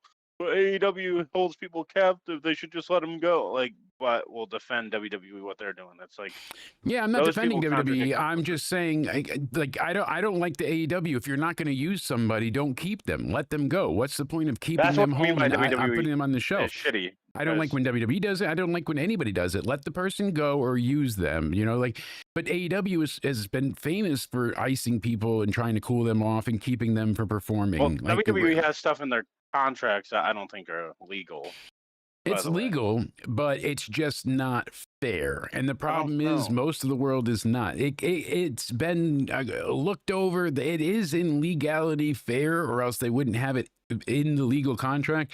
It's just not. I don't know how you can be independent contractors, or hold to the or a non-compete. They can do it because you're agreeing that your brand is working for this brand, so they're employing you, but also showcasing you. So they're making your name available. They're the ones broadcasting you to the world. Therefore, they're making you famous. On the other hand, AEW shows to be not a real business, because here's what AEW does. AEW doesn't even look over contracts, like simple business practice. Well, that's what I'm saying. Their legal was for a long time Matt or Nick Jackson's wife. So one of the wives was running the t-shirt business, and the other wife was the head of legal. You know what's funny too? They say that Andrade has good lawyers, but a good lawyer would see simple stuff like that in contracts, right? Maybe it was something added in. I don't know. You would think so. You would think this was all known, because it is in everyone's contract as of 2023. If you get yourself fired, terminated, or anything at cost at will, you cannot compete for another sports entertainment promotion in the United States. I think this is where for the course of a year. It's fun to disagree sometimes. It could be globally. I don't know though. But I think I get what you're saying, but he signed the contract is a lazy argument. But again, Andrade shouldn't have done that. Andrade did do it to himself at the end of the day, but I heard it was non-paid. That's my issue. If he's not getting paid, that guy killed that girl. They gave him 50 years, but he should have only got 20. It's not fair. Life isn't fair. And it's whatever argument you can come up with. He did it to himself. In the end of the day, he still got fired. If he wanted to be let go, maybe they could have negotiated something. Maybe they could have done something. Maybe he could have talked to them rather than give them an attitude, not show up, not compete, whatever it was to get him fully fired. I think that's what you should have done. Andrade should have walked up to Triple H and said, I don't want to be here. I want to be in AEW. What can we do to facilitate this and make it happen? Rather than me not show up, not work. I'm miserable. I don't want to be here. Whatever the reason is, this is what can we do to make this happen? And maybe they would have let him go.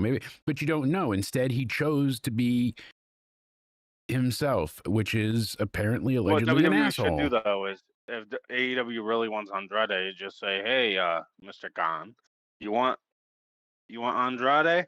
Let us have Edge for Cena's final match. That's what you have to do. So the funny thing here is the only one that wants Edge is the fans. Allegedly, supposedly, there is no one in WWE that has ever fought for, or attempted to pass by the idea that Edge would be I don't know how. For. I don't know how. This is how WWE is so out of touch, because how do you not have his greatest rival ever? I mean, they have to try to at least work out something. When John Cena did the spear, he did the whole Edge thing, and they called it a tribute to Roman Reigns. But they brought up Jericho's name when he did the Walls of Jericho. They did mention Jericho. They know he's coming back in. They know he's coming back in. So are they get bitter with the that program? Edge went to AEW? Are they like pissed? Like, so you like? It doesn't seem like they it. felt I mean, betrayed or think something? no, because look at how much he's done for them. He put them on the map. He made them what they were. Basically, he was the biggest star they had initially. He was I their don't care biggest about name. people going. I'll support anyone going to any wrestling company. I would never stop liking a wrestler because they went to a different promotion. But I think Edge, to just keep his career safe, I think he should have just Think about the been roster a when WWE AEW lifer. started. They were basically a full indie promotion in Chris Jericho. Their big surprise that night was Jake fucking Hager, Jack Swagger, We the Dildos. That was their big, oh my God, look who we fucking got. We got him. The doofus with the purple hat. And I criticized this stuff, and they got mad at me because AEW fans were like, "Oh my God, this." They were the same back then too, because they hype up this stuff. The and I'm Pinnacle, like, the First Order, the surprise, the SS, whatever Jericho called them.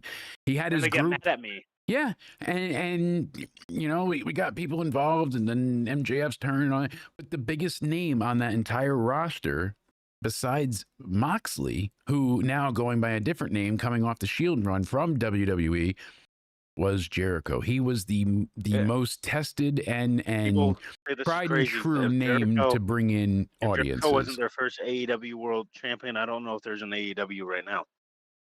Yeah, they have never considered Cena versus Edge to be a not even a possibility, but an idea. Like there was never like, oh, let's see if we can make this happen. Dude, let's send a insane, text, a feeler. And look at Edge right now. He's missing in AEW. He had this whole program where we're going to bring back Edge and Christian. Christian's been a heel and a good heel for the most part for years now. We're going to go ahead and have him and his group. He's going to turn, and him and Christian, you know, Edge and Christian are going to reunite, and then we'll have a match in what's Toronto. Your opinions on that? Do you think it's insane or what? They were in Canada. They went to Toronto. Yo, we clutched up in Toronto. The Dome? In the Dome. Yo, we clutched up in Toronto, elimination chambers. God, they get their asses there, and what? They have a match, and then Edge is like, oh, they attacked my wife. I'm out of here for a bit. Peace. And he's off to film, TV show, movie, whatever the hell it is. But again, it's like we did all that to get the story going just to go, see ya. And it's another Roman thing. And that's their problem. But yeah, they never had apparently an inkling of Edge being a possibility.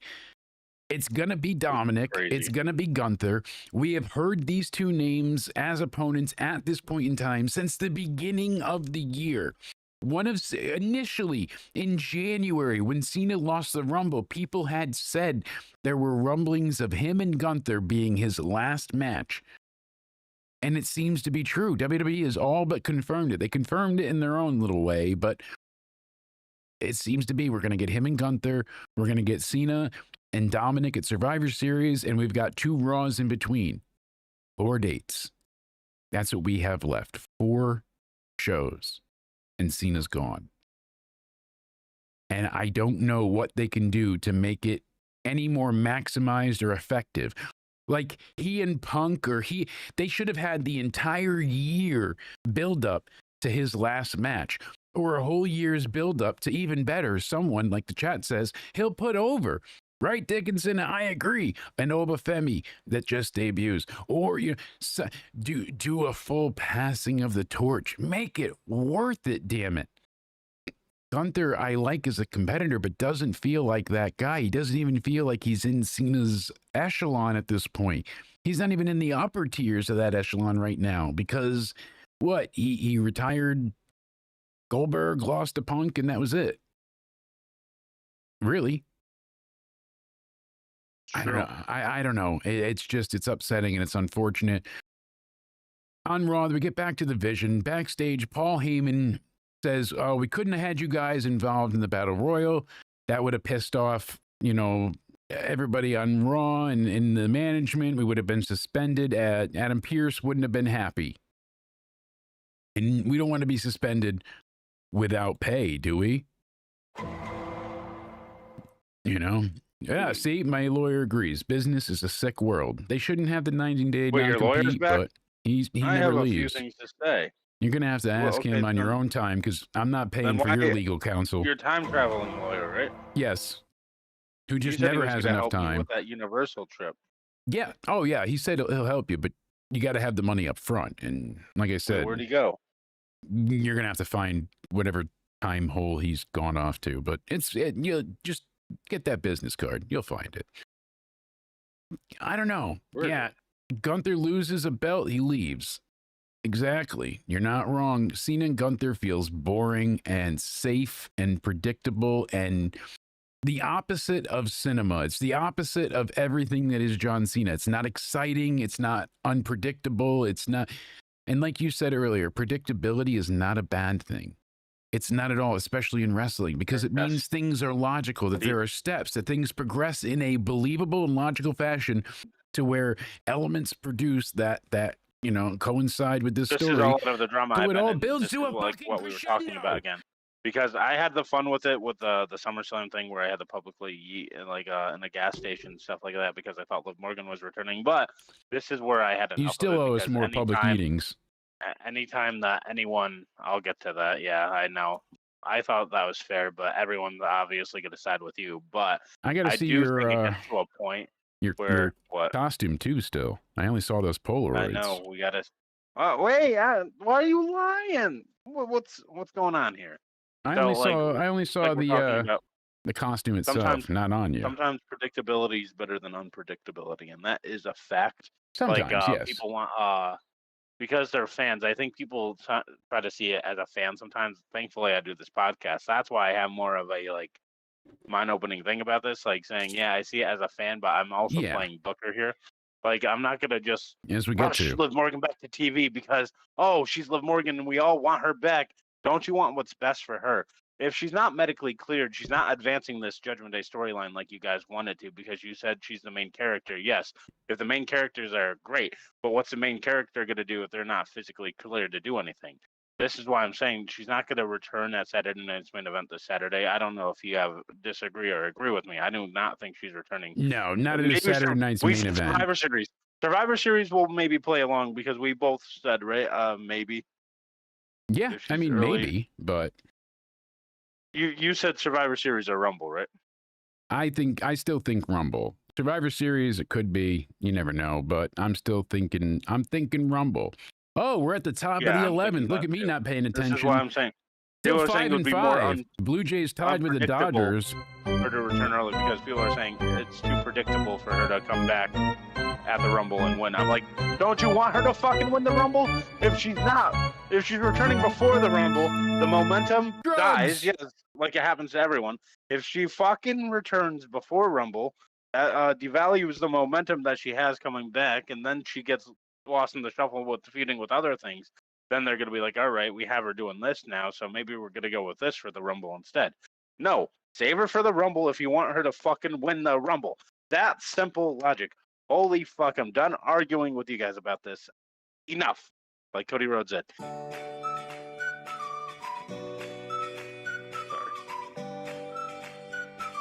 You see my Twitter. I'm sorry, I'm just crashing out. Don't get me started. No, I just took the happy pills. Sorry, I'm over here just having fun with baseball. Dun, dun, dun, dun, dun, dun, dun. No?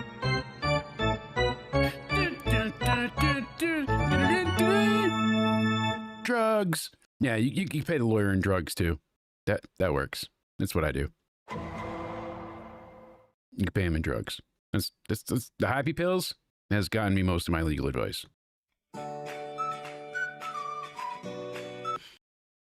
Cody. Let's run it back. In the somewhere where we break it down. CM Punk, John Cena, Terrence. And we ran it back. All right.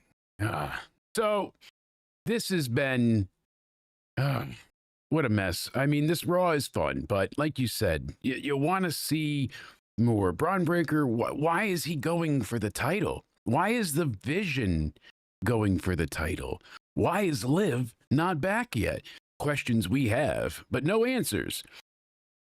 They build up to Nikki Bella, Roxanne Perez. Not a lot to say about this match because most of it was during the commercial break, which they usually throw it all in there for, but for this one, we got commercials. We got commercials for Battlefield 6 and some other shit and Peacemaker and some other stuff I forgot too. And then they showed a thing with the guy with the shoes. Let's up those numbers! That's right. Hit subscribe. Thank you. And where'd my dog go? Milo. You're supposed to stay behind me. Make me look good. Fucking, I keep... Place. He's not doing it.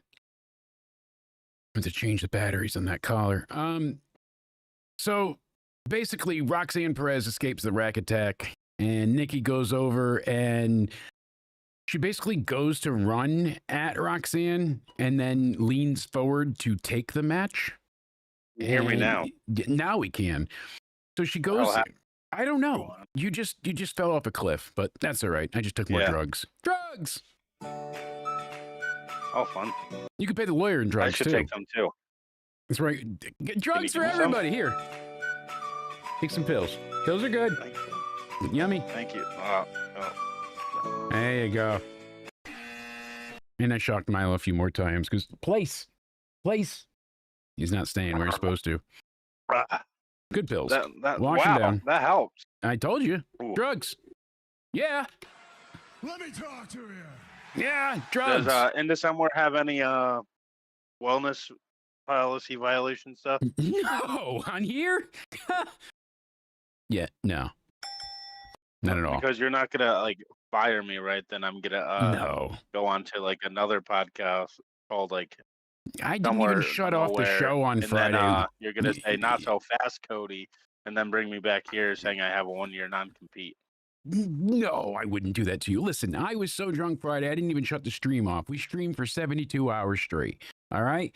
No one knew the difference. Got a lot of views. Granted, I know we're still live on Rumble. Pulled around the living room, did some things. We'll get that account back. Point being, not a great match because it just wasn't. These two, it's a cool thing to see. Like, all right, Roxanne grew up watching Nikki. This is one of her idols. Like, yeah, you're getting a wrestler. It's a cool moment in that regard because we know Roxanne's such a fan. But it wasn't a bad match. I want to see Stephanie wrestle. Even if she wrestled Roxanne again or Nikki or... You know, fine. Stephanie comes out for the save afterwards. She checks on Nikki, who's being, torn apart by the pop rocks. And that's when we get big, bad, dominant Raquel. She walks over like Big Man Mountain, the Smashing Machine himself. She's Raquel Johnson now. Woman Mountain.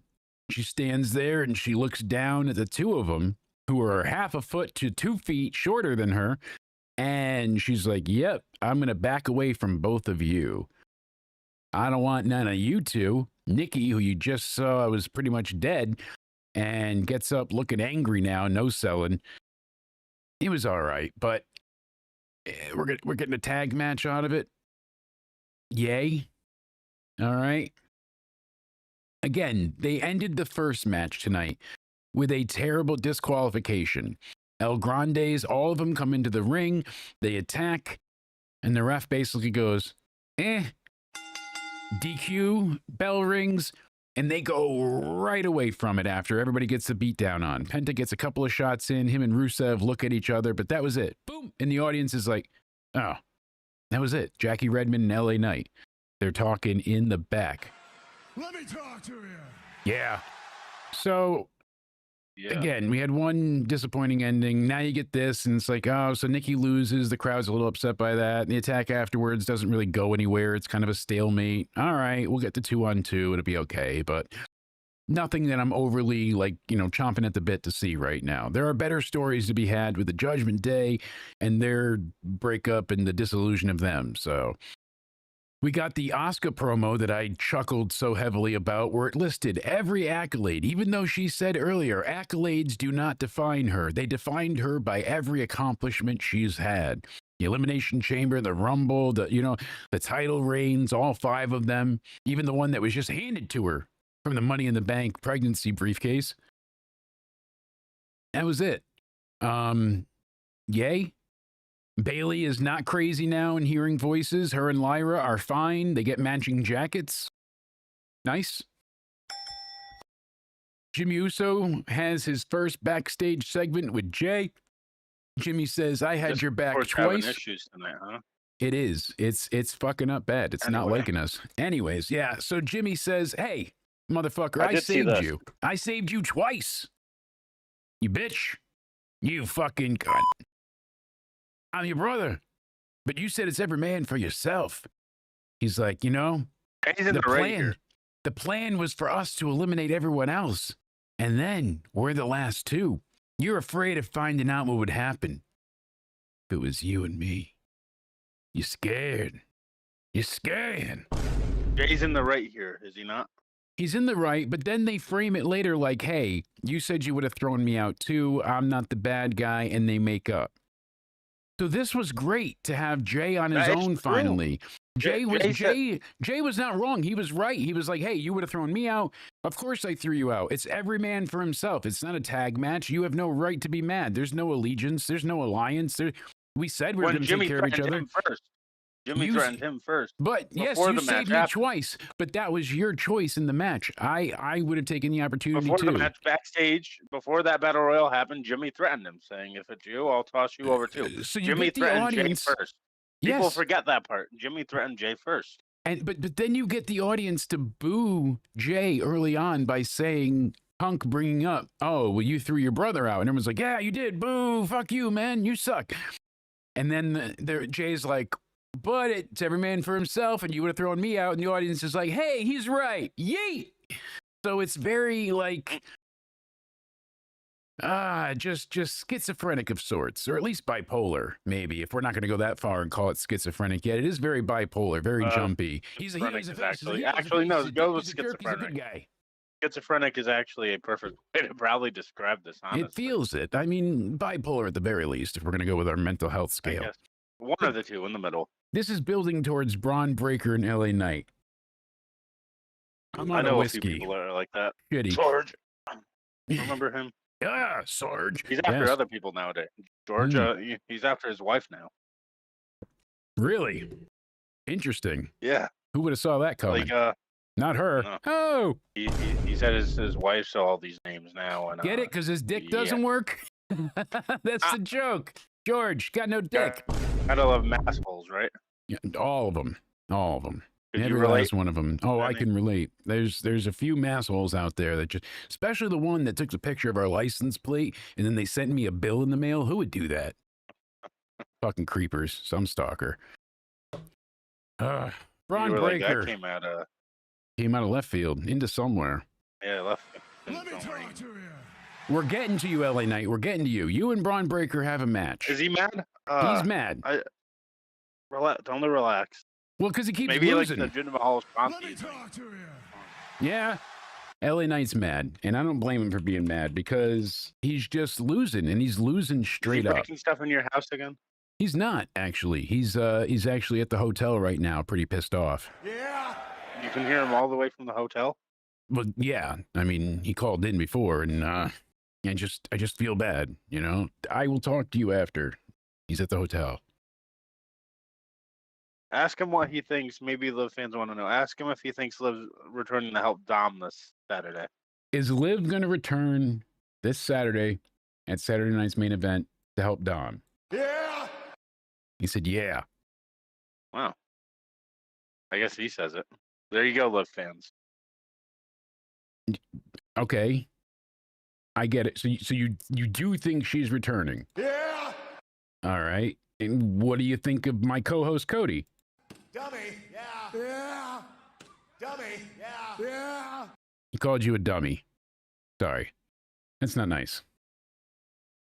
No, it's not. It's really not nice. No, I'm telling you, it's not nice. Why would you call him a loser? Yeah. No. Dummy was bad enough. All right. Goodbye, LA Knight. Everybody say goodbye. With everybody saying. What does he think of you? No. Call him back. He walked out. What do you think of me? Am I better than Cody? Dummy. Yeah. Dummy. Yeah. No. Said I'm a dummy too. Hey, I thought at we were least you friends. join me in that field. As far as where I'm looking, I'm the head of the table, so acknowledge me. All right, he's getting mad. Told me to acknowledge him. I'm going to get out of here before we get more problems. Get back to the show. So the awesome and incredible LA Knight went ahead and got his ass beat clean. No real distraction. I mean, Bronson Reed was involved a little bit, but not much. Knight looks like he's going to win. Gets a beautiful DDT on Braun Breaker, who sells this DDT. He plants his head into the mat like he's digging to China for gold. It's insane. Just head first, plants himself like, I found it, Eureka. And basically, it was just a matter of he gets up on the ropes, he's going for the elbow drop, he jumps off, and Breaker does a great timed kip up, runs and hits the spear. Gets the pin. It's a solid, like, sub 15-minute match here. Broken up into commercial breaks, of course. And it was what it was, but it's a good match. But Breaker, he got a little bit of help, but they really didn't go over. Like, there was no way to protect LA Knight. They're having LA Knight just lose. That's what they're doing right now. Maybe it's a story. Maybe, they said they had him acknowledge that he didn't win the Battle Royal. He should be facing the winner. Braun Breaker says, no, I want to face the winner. So it was kind of a number one contenders match. I just think someone backstage does not like LA Knight. It is worrisome. So he's got someone being angered. So Pierce told Dom in a funny interaction. Which is crazy. Like, WWE history-wise, like, LA Knight, look at him. He's like the type of guy WWE would like, right? You think? He just has that. I know, but like, having was he in there? I don't get it. Did he debut on the main roster? Was Vince still in charge when he was Max? So he came in. I remember he was doing the whole $1 million belt angle with what the hell was his name in NXT? Oh, he won the $1 million title last and ended up getting let go. Oh, it'll come to me eventually. Cameron Grimes. Cameron Grimes, yeah. Good old Grimes. Grimy boy. So Cameron Grimes. He was LA Knight then, right? Then he switched to Max Dupree. I should have said social credit points. Yeah. No doubt about it. So Knight, he was Max Dupree with the Maximum Male Models when he came up. Was that under Vince? Yeah. Right? Yeah. Big time. And then they let him go off. He got the match with Roman and fight with the Bloodline. Vince would like. Look at him. That's someone Vince would like. That's why I never understood the male model thing. And then once he got away from him, I'm like, I know this guy can talk. Look at this guy. Yeah, he can talk. He can walk. He can fucking wrestle. He's got pizzazz. He's got so much goddamn charisma. He gets compared to The Rock being a knockoff all the time. He's another one like Ricky Saints that has that Rock level mic ability to just get the fans to get behind you no matter what shit you're talking about. That music hits. People go nuts for a reason. He's got everybody saying it. With everybody saying L.A. Knight. Yeah. Ask him if he wants to go to AEW. No, he already left. Sorry. But, yeah, I'm just calling his answer machine now. Why'd you get him to leave? We had LA Knight. He was mad at me for not liking his match. And we're at the top of the 12th inning. Jeez, this is going to go on all night. We're going to be here to the end of time. Forget the wrestlers. We're here for MLB talk. That's right. Welcome for your baseball coverage. Talking the Toronto Blue Jays and the LA Dodgers. Let's get into the top of the action. Check my messenger. I have an idea. We're going to troll people. All right. I don't know. Well, maybe we can. Maybe. Just say it on here. You got an idea? Just switch the title of this stream to World Series watch along. Get a little viewers in, and we'll just live react. Yeah, I mean, we'll live react. Let's do that. Let's just see how many viewers we can pull in. I've heard that trick works before. Just switch the title to World Series. We'll change it after the stream's over. But there we go. World Series watch along. There we go. Yeah, we'll just do the World Series coverage here. So, and if people come in here, we'll just look at that World. I gotta learn how to type World Series. There you go, you son of a bitch. F5 that. Like, We're showing the stream or something. Yeah, we're doing it. So, top of the 12th, still tied. Crazy. Got to see what's going on here. Blue Jays and Dodgers not scored a run since the 7th. So it's been a interesting game to say the least. They managed to tie it up in the 7th inning. That was 5 innings ago since we've gotten a successful return home. Let's go back to the field and see what happens. Manny? Manny forgot his ticket and is not live at the ball game. Sorry, folks. We're going back to Cody. Cody, what's your breakdown of Game 3 of the World Series? Hold on. We got to get to YouTube TV because we just became, well, we always were baseball commentators. Yes, always. Hold on 1 second. Dun, dun, dun, dun. Dodgers running out of pitchers. They have no relief on the dugout. That is true. So right now. Oh, look at that. Another out. Oh, no, first out. Sorry. Bunted it. Yep. Back to the standings. I don't think he needed to throw the first there. All the action. So, again, like I said, good match. I guess there's no shame, no disrespect in losing to Braun Breaker. LA Knight still looks good in defeat. Like, it was a solid match, but he's just still getting beat, and it's a bit of a right down the middle. The wind out of your sails. Look at that. So you're going to keep us in full tabs. You let us know if anything amazing happens in the meantime. Local bars going out. They're out of beer almost. So people are going to get violent soon. Let me talk to you. Yeah, they are. Before Saturday night's main event. After our Halloween special. Goes foul. Foul. Far to the side. We go ahead. Playing two jobs here at once. Raw review, World Series. Absolutely.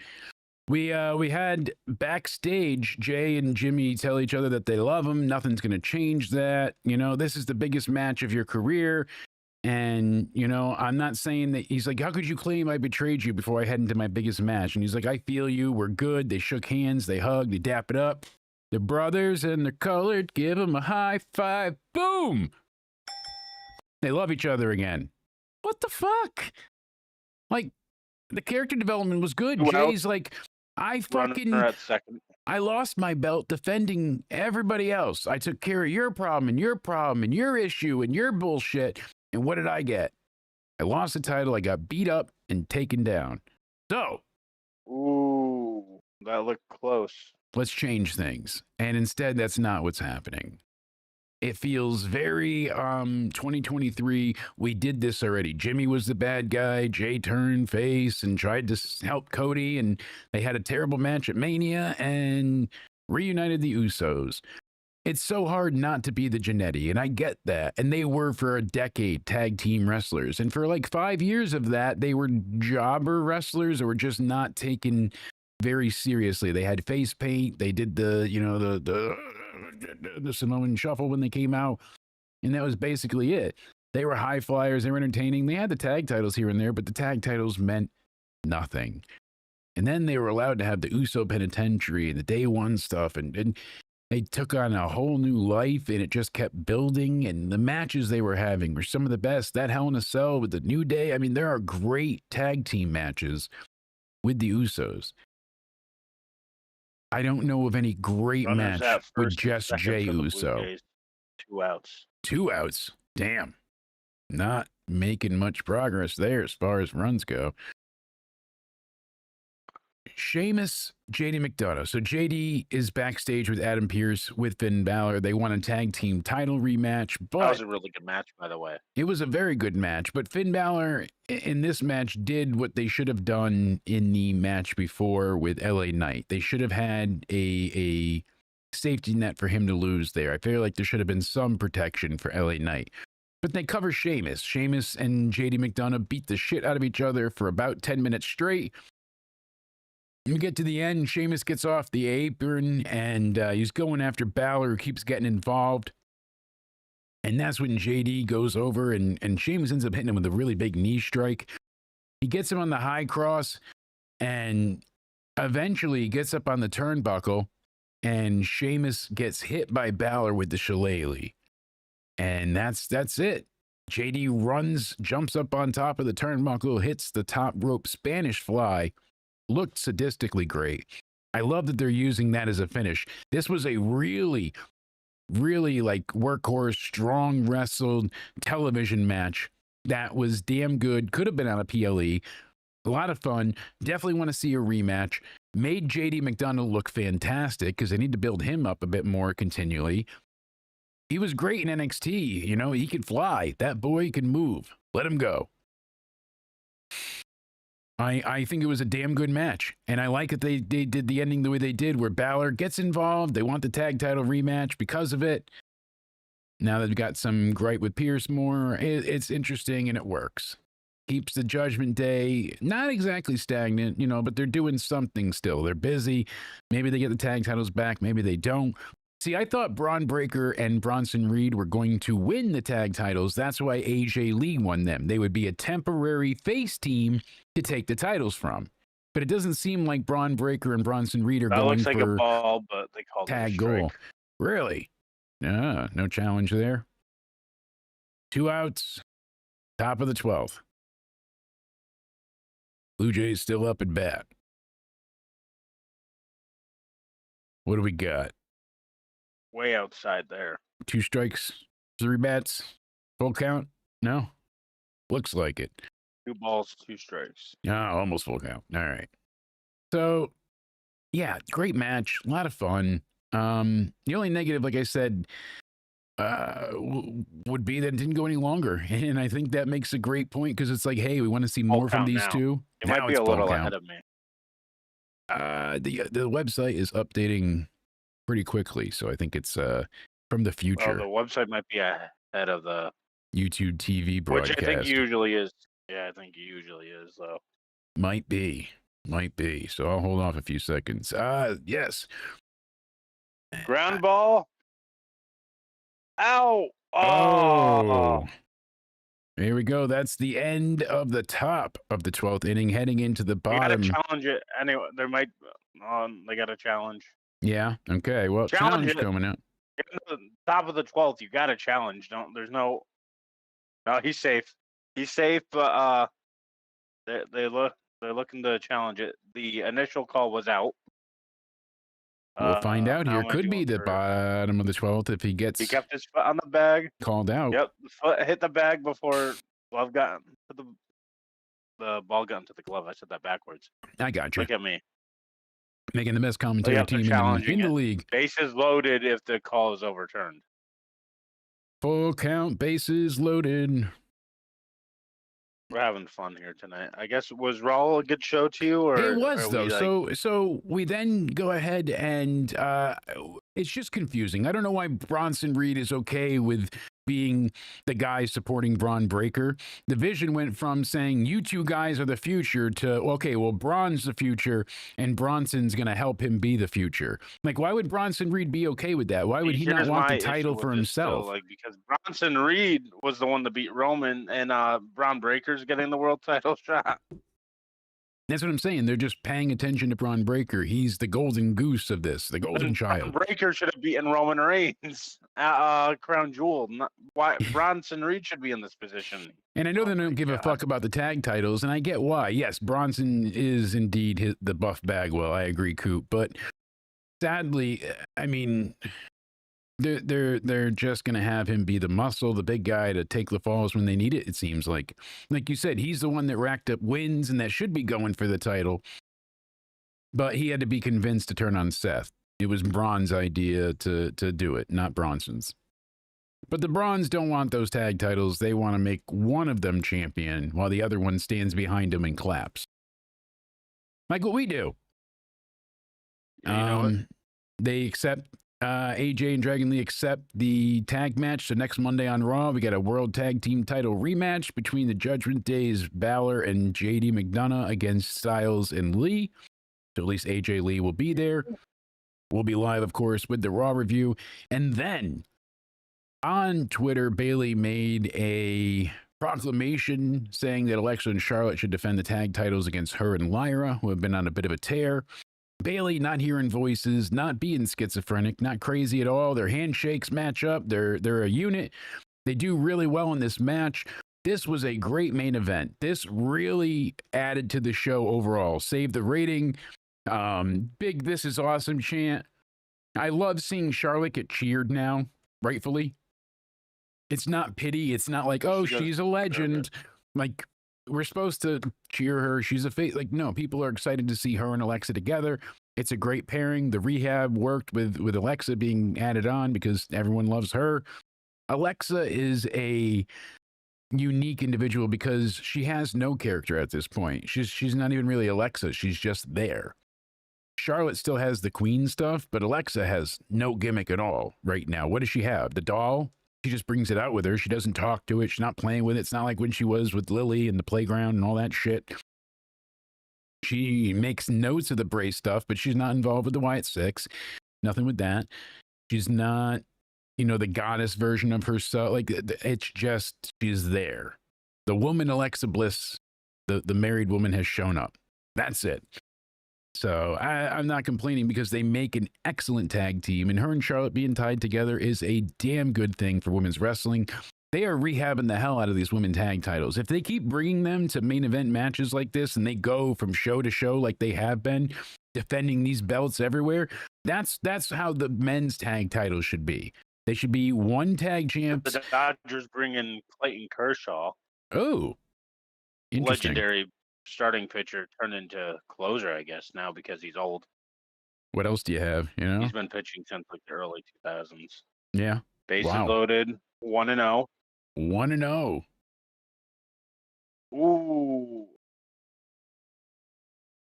Called strike there. Let's see, this is a big moment. We'll get back to the Raw review in a second. This is just a big moment here. Bases loaded, 1-1 account. Let's see where this transpires. Still 2 outs. Either getting out of this or, yeah. So they're either getting out of this or Blue Jays will end up taking the lead. Making sure I'm not ahead of you. We'll see what happens here, folks. Blue Jays and Dodgers still tied top of the 12th. 2 outs. Bases loaded. Back to another full count, it seems. See where this goes.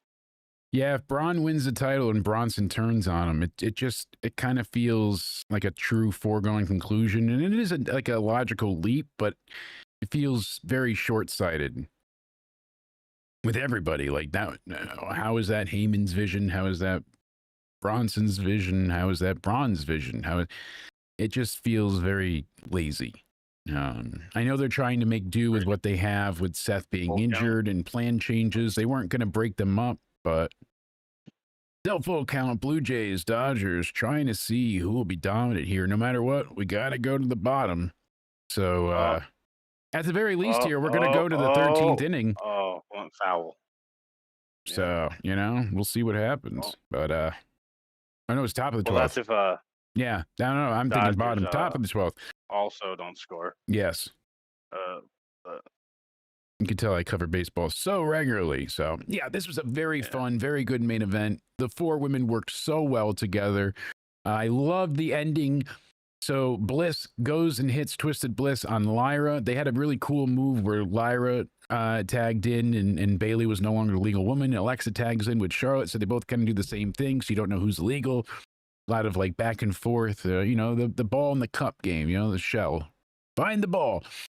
Blair and Bliss, though, together, stereo natural selections. In unity, they hit it together and they get the pin. And I was like, oh shit. Like, it was good. And it was Bailey that tagged in, excuse me.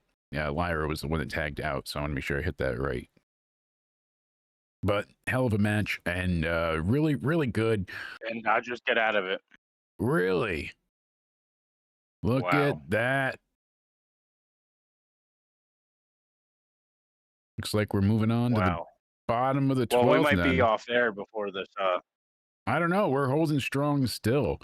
We're on the bottom of the 12th then. 5-5. Dodgers have a chance to score. We're going until the wheels fall off, my friend. I am here for the review. We got 3 hours on Halloween Havoc. I think we can stretch this out. Yeah, I don't know exactly where my rating lies yet because it was a solid show, had two really quality matches, two excellent matches, a pretty good build for Saturday night's main event. So I don't know what more I could ask for. Realistically, I want them to start building towards Survivor Series. I don't want War Games to be like, oh, I hate you, I hate you. War Games, like usually you have teams feuding, and so if it is the MFTs and the Wyatts, that's and then who joins both sides to make the numbers even? What is it, 4-on-4, 5-on-5? What do they do?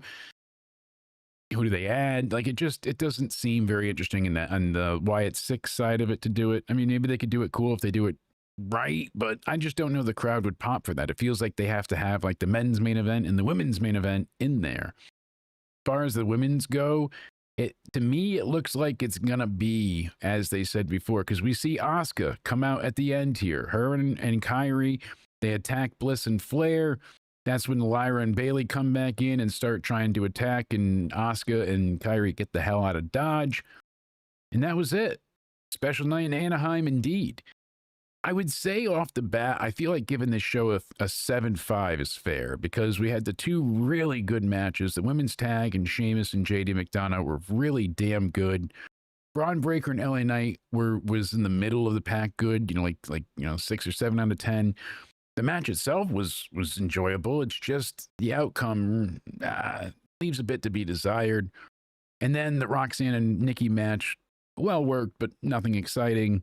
Same thing with the opening with Penta and Rusev. The crowd's behind Penta. It's fun to see, but I'm really tired of the Americanos. I'll give this a 7.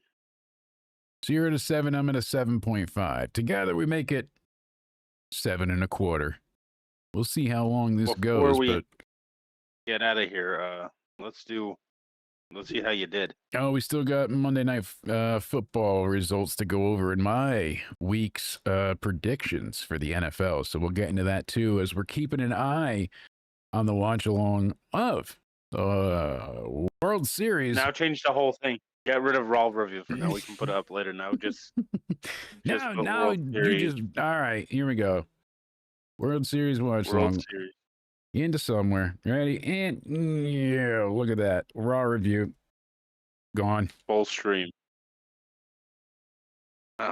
World Series watch along. We're dealing with it over here. Blue Jays, Dodgers. I would like to see Toronto win. That is my choice in this race. We'll see what comes of it, but so far, I mean, it's been a hell of a night.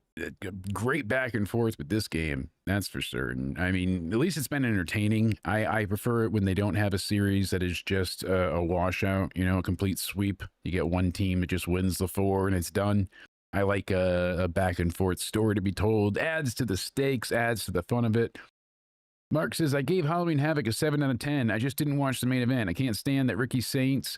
But the Ethan Page match and Hardy's match were very good. See, I'm surprised you don't like Ricky Saints. I love Starks, and I liked him, on the independents before I was excited when we saw him debut in AEW for Cody's challenge there with the TNT title, his open challenge.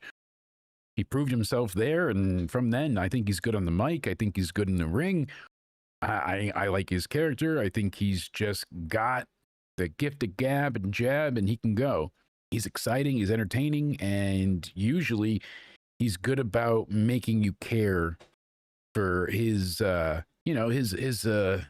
storytelling abilities. You want to see him succeed in my eyes. So not everybody's going to be gravitated towards the same wrestlers, same people, content, all those things. So I get not enjoying them. Everybody has their own favorites.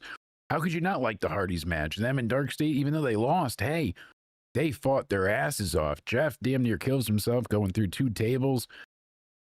I mean, they both went through tables the first time. Leg drops one time. Jeff does it off the big ladder. Halloween bet. Halloween bet. I like the sound of this. Okay, for SmackDown,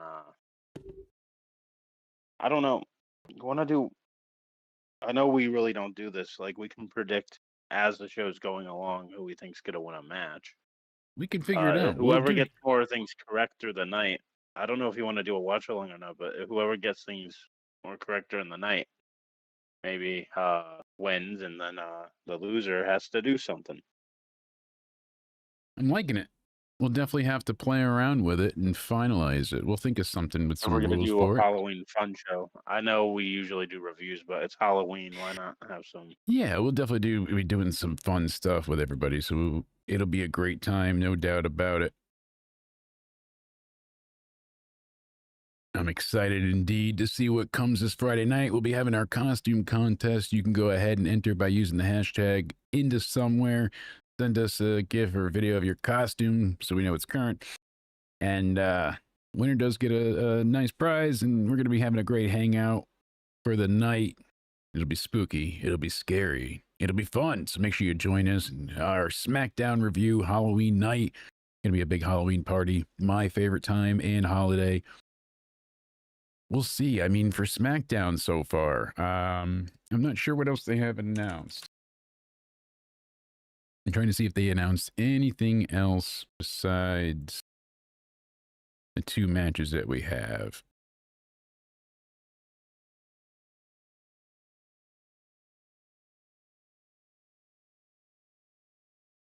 So for Halloween night, the fight goes on. Ilya Dragunov has his open challenge. We saw him take on Aleister Black, so see who he takes on. Then we have Nia Jax and Alexa Bliss. They're going to be having their match. So we've got Alexa and Nia, Ilya's U.S. Open title, and then Carmelo Hayes against Kit Wilson. Those seem pretty predictable, so we'll have to see what we could do for a bet for Friday night SmackDown and the Halloween show. Thank you, Mark. Glad you're enjoying yourselves. We'll figure it out. We'll make it work. We've also got Saturday night's main event. We'll be live for that show too, don't you forget. I am excited for that one. You know, it'll be more of the same fare that we've gotten, but hey, we've got Cody Rhodes, Drew McIntyre. Them facing off again doesn't upset me one bit. CM Punk, Jey Uso. We need a champ, so somebody's got to win. We've got Dominic defending against Penta and Rusev. I mean, that right there, that's going to be a heck of a match to see. And then, of course, as I said before, we've got Jade Cargill taking on Miss Tiffany Stratton. So, all in all, should be a pretty damn good weekend. I'm curious what match they'll add to it. Usually they have 5 continually, so we'll see what comes. But checking back on the baseball, 2 outs already, 2 balls, 2 strikes, bottom of the 12th. Still tied 5-5. Blue Jays, Dodgers trying to hang on. Both 1-1 in the series. We're in game 3. Looking to see if the one and only Toronto Yo, we clutched up in Toronto. can go ahead and get the win. No box updates, my friend. It's 2-2 count from what I see. 2 outs. And let's see if Blue Jays can get out of this. If Dodgers score, it's over. And a pop-up, and we're going to inning number 13. Lucky number 13 for the Blue Jays, back at bat against the Dodgers. While they're doing that, That was loud. we should let's do our I'm going to get up. Don't you worry. I'm getting up. let's see how you did with your NFL predictions.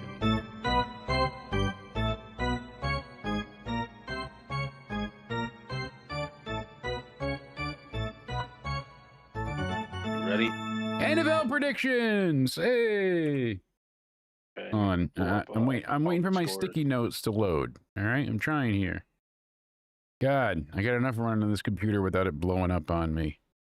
Jeez Louise. Week 8 of the NFL is here so far.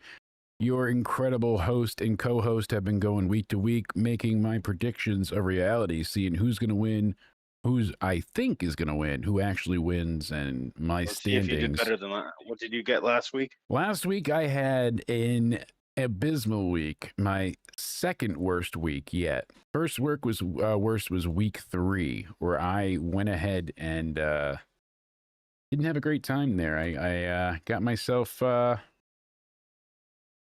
beat pretty bad. Week 3 was 6-10. Week 7 was 6-8 due to the 2 buys. So let's get the Vikings and Chargers. Who did you pick? I picked the Chargers. Chargers did win. So who did you have next? Hold on, we got one. Why is it not appearing on the screen? No, doesn't want to show up the sticky note. Cool. All right. Well, you're just gonna have to pretend that I'm showing you my picks because I don't know. Doesn't like me right now. We'll figure it out. So let's go ahead there. There we go. Week 8. Yep, I had the Chargers for the first one. Second game, I picked Falcons. Dolphins won, surprisingly. Wow. Not good for me, huh? Bears, Ravens. There we go. Look at that. I got them up. So I picked the Bears. Ravens won. All right. Bengals, I chose next. Jets won. Right? Finally got their big win. What a week to get it, too. Most of the team crying. Terrible. Bills, I picked for the next game. Bills won. Who do we have next, sir? Texans. I picked the 49ers. After that, I picked the Pats. Pats did win. Hey, then I picked the Giants. Eagles won. Yeah. The Saints. Buccaneers won. By a long shot. The Titans. The Colts won. The Broncos. They won.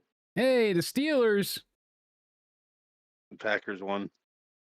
And the Washington whatevers. Let's not talk about that.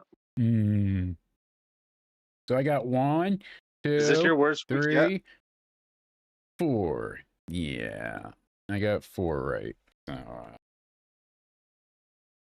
Worst week yet. We're 4-9 this week, folks. Gonna pick it up. I don't know week. who likes. Maybe let's do a Thursday night football watch along. We might have to try. We'll see. I know we'll definitely be live Wednesday for Into Somewhere Weekly. We'll be previewing Saturday night's main event, giving our predictions. We'll be going over a bunch of new news, talking about Chris Jericho, if he's coming into WWE, when, where, why, and how, and so much more. So make sure you are tuned in. Hit subscribe, hit the like button. I know, I picked the Bears, all right? I thought it was funny with it was fucked up, all right? If money was on the line, my kid be going to Guadalajara at this point. 1 out, 2 balls, 2 strikes, top of the 13th. Oh, look at that. 1 strike, I guess now, 1 out. No one on base. Top of the 13th, still. Blue Jays trying to get a run here to go ahead and close out the series for the night, game 3. We'll see what comes of it, but be nice for them to win, take the lead. But For yet, this week, still should we 1-1. both do predictions and see how we do? We can. I think that'd be great. You know that. Who wins? Oh shit. That would. Well, yeah, we'll definitely do that. That'll be great. We'll do double predictions, but we'll also go ahead and find well, we could do the Thursday night football game. We could bet on that one. And then that leads into Friday's stream. That does Let's lead do a into Thursday Friday. night football watch along. We'll see if we can. We'll find out. I will let you know. It all depends on the schedule of docs this week, but we'll make it work. As of right now, we'll be live Wednesday. We'll be live Friday for Halloween, and we'll be live Saturday for Saturday night's main event. Hopefully Thursday. If not, we'll have a podcast or something out, but we'll definitely have something on the line. By the time we hit Into Somewhere Weekly this Wednesday, we'll have it figured out. Something is going to be on the line. Absolutely. Let's see either what do we got here. You'll either get a Thursday night football stream or the podcast of the heel who's better as heel and face. One of the two, if not both, because put in the comment section who you want us to talk about. Yes, content. Still top of the 13th, 2 outs, 1 strike. We're being spooky here.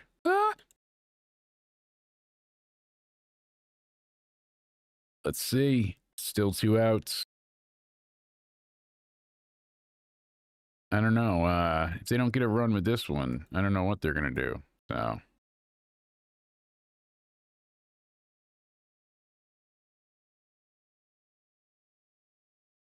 AI says Game 2 of the World Series between the Toronto Blue Jays and LA Dodgers will air on Fox tonight, but it's Game 3.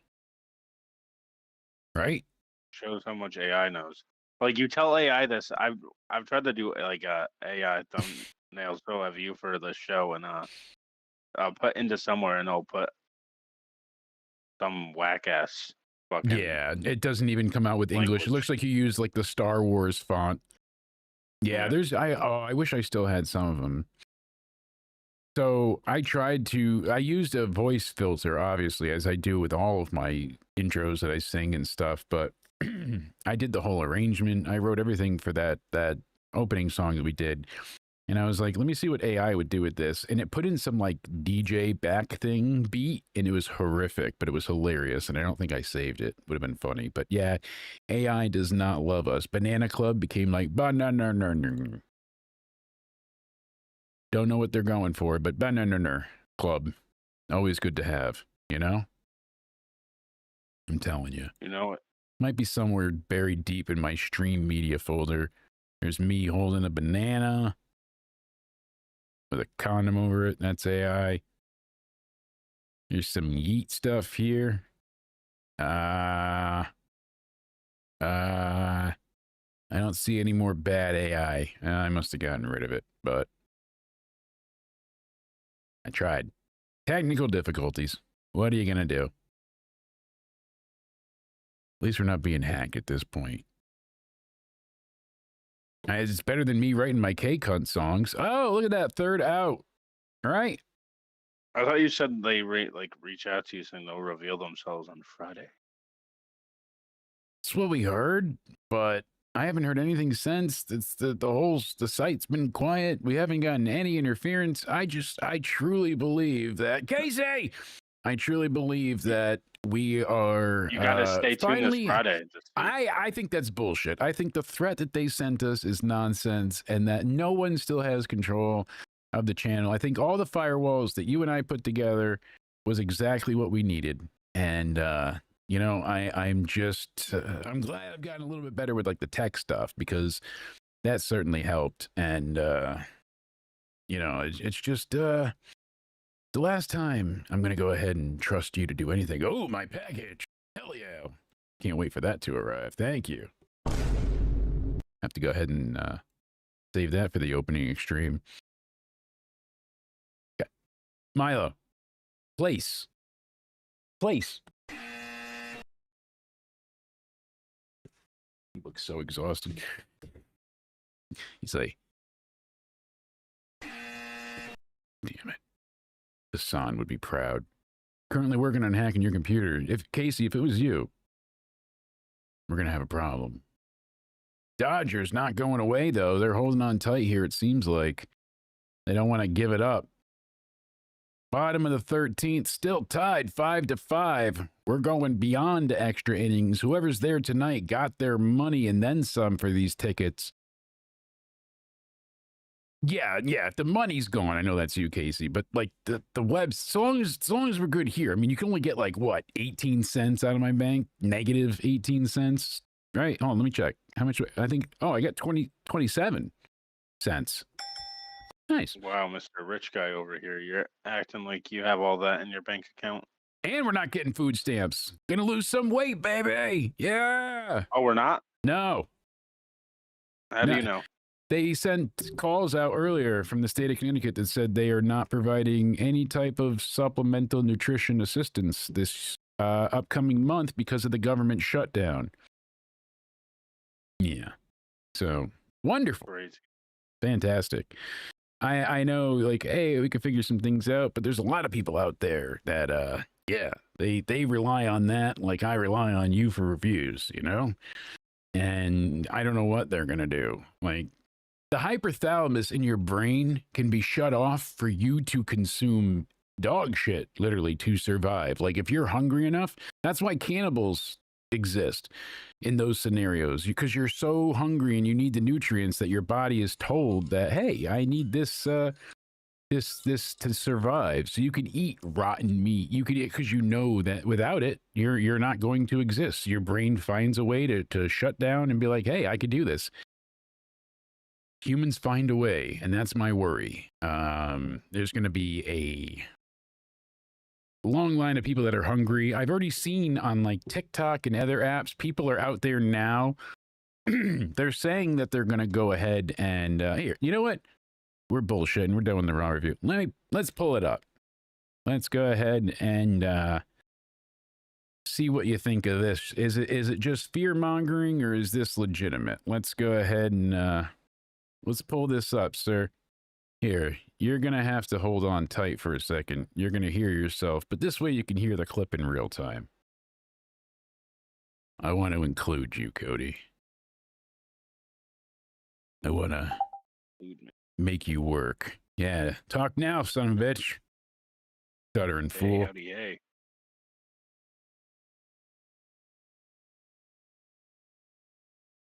So what we got here is Dodgers got a runner at second.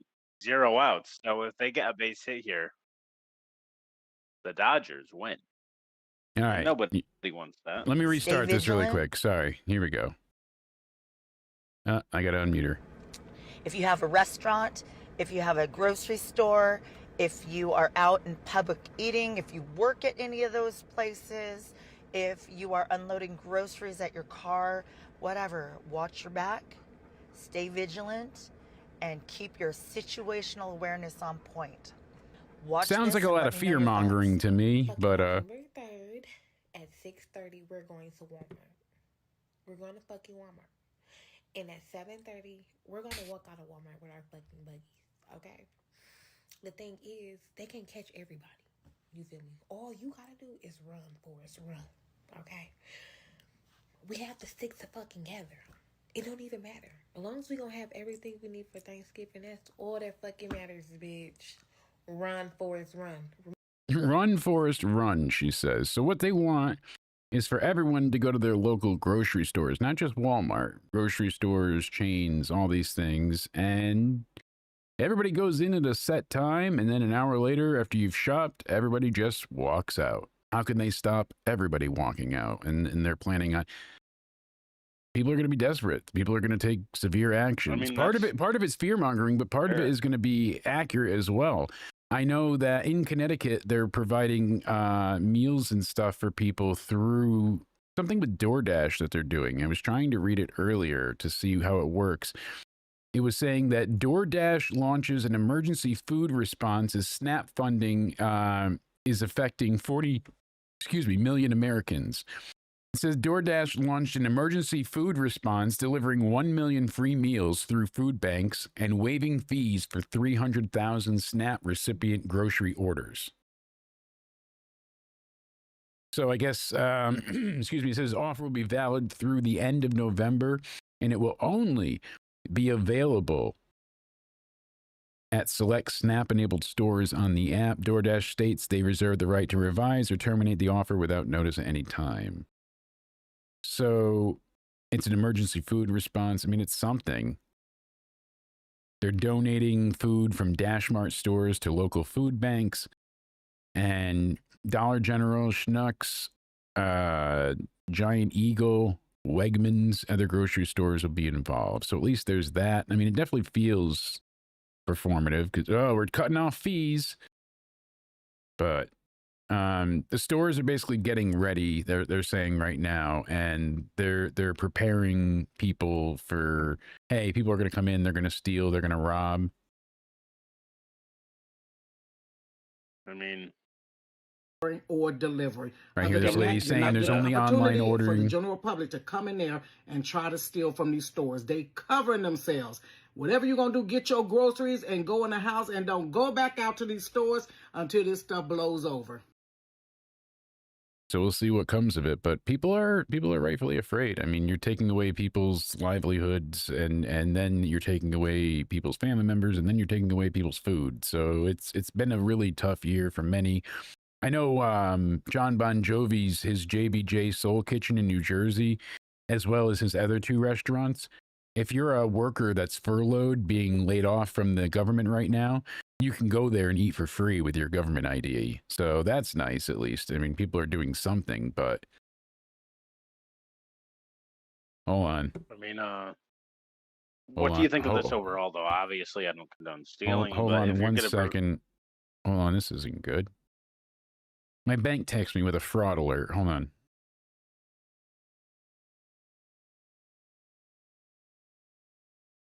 Remember this code, 147712. I always forget those. 147. 147, what was it? 712. I hate that double lock authentication shit. And oh, fuck, my 27 cents is gone. Well, that was my laundry. Did the Young Bucks take it? They need it. They need a better entrance. It's the final lawsuit. Do-do-do-do. Still, as I fuck around, bottom of the 13th, it looks like we're going to the 14th. That seems to be 3 outs, right? We had the bases loaded. Dodgers had all the bases loaded. I'm seeing 3 outs now, but we'll see if this updates. Let's check it out, computer. No, it's still blinking green, so you're going to have to update us. Looks like it's just the bottom of the 13th. Right now. Ah, that's why. So we're in a hold, but it shows 3 outs. Look, out, 3, 1, 2, 3. No, top of the 14th. I was right, 3 outs. We're going to extra innings. God damn. Extras here. Oh shit! I read that code out on the air. Oh, I'm gonna lose everything. I'm getting pretty bad at this. You know, I could. But I didn't think of it. Could mute myself anytime. I do it accidentally. And I do it all the time. And don't. And I'm muting myself all the time. You know, it's just insane. Goddamn expensive microphone. I want one of those WWE microphones so I could spike this thing. I would, but I can't afford it. I already owe my lawyer a lot in drugs, and he only takes so much happy pills before he's not happy. And when he gets unhappy, then you've got a cranky lawyer that demands cocaine. Still extra innings. Game 3, folks, 5-5 still since the 7th inning where we got 1 run apiece to tie it up to that 5-5. Straight up. Oh, my God. Top of the 14th. Here we go. So apparently, you know how they're doing the WrestleMania media, whatever, at the headquarters? Yeah. So yeah. People say this is proof that Liv Morgan's returning at Saturday night's main event because she's apparently in Connecticut to do filming at the headquarters. They're filming with everybody at the headquarters right now for Mania promos. Yeah, exactly. Oh my God. I mean, that's what I was saying. That microphone got spiked by Jey Uso tonight, and you heard it to thud, but that thing was okay. That's got to be like a $50,000 microphone. I'm not kidding. I am genuinely like stuck on the technology. I want to know this really quick. WWE microphone. Let's see. No, I don't want a raw one. Microphones used? Here we go. Reddit. I'm not a fan. I'd assume they have something pretty durable, great arena-wide coverage. You don't get any second chances. Anybody know what they're using? A lot of the showboating I imagine exists in the show's not there. The gigs I did didn't even travel with sound. They literally used a 58 into the arena house system. I'm sure for the televised show it'd be a different setup, but I can't speak to that. So that doesn't help us at all. You're useless. Cool. Thank you. I'm just curious, like, anybody know? Yeah. That's why I said this one. Then they're like, if she's safe to travel, that means she can go back out on the road. I'm like, she also did WrestleMania press for in Las Vegas. So I went ahead and said, Google, find me WWE microphones, you know, the cost. What is the cost of a WWE microphone? And it went ahead and said, expect to pay at least $50 to $200 for a real replica mic. Anything below that price point is likely an imitation. But isn't it already an imitation since it's a replica? Regardless, Exactly. they're probably using like some XB2 wireless or some type of shit. Still hear But myself. you're going to. I'm intentionally trying. It's like Chinese water torture. I figure if I just let you and I hear ourselves for long enough, I hear myself too. It fucks me up. I sound Thanks for totally this retarded. person in the replies because they said hello. They're sending everyone there just like you just said. Literally, yeah. That's why we have the shoe promos over the weekend. It's for Lesnar, Roman, and Cody, and they're there with We'll probably get Heyman more of those now. to go ahead and tease WrestleMania.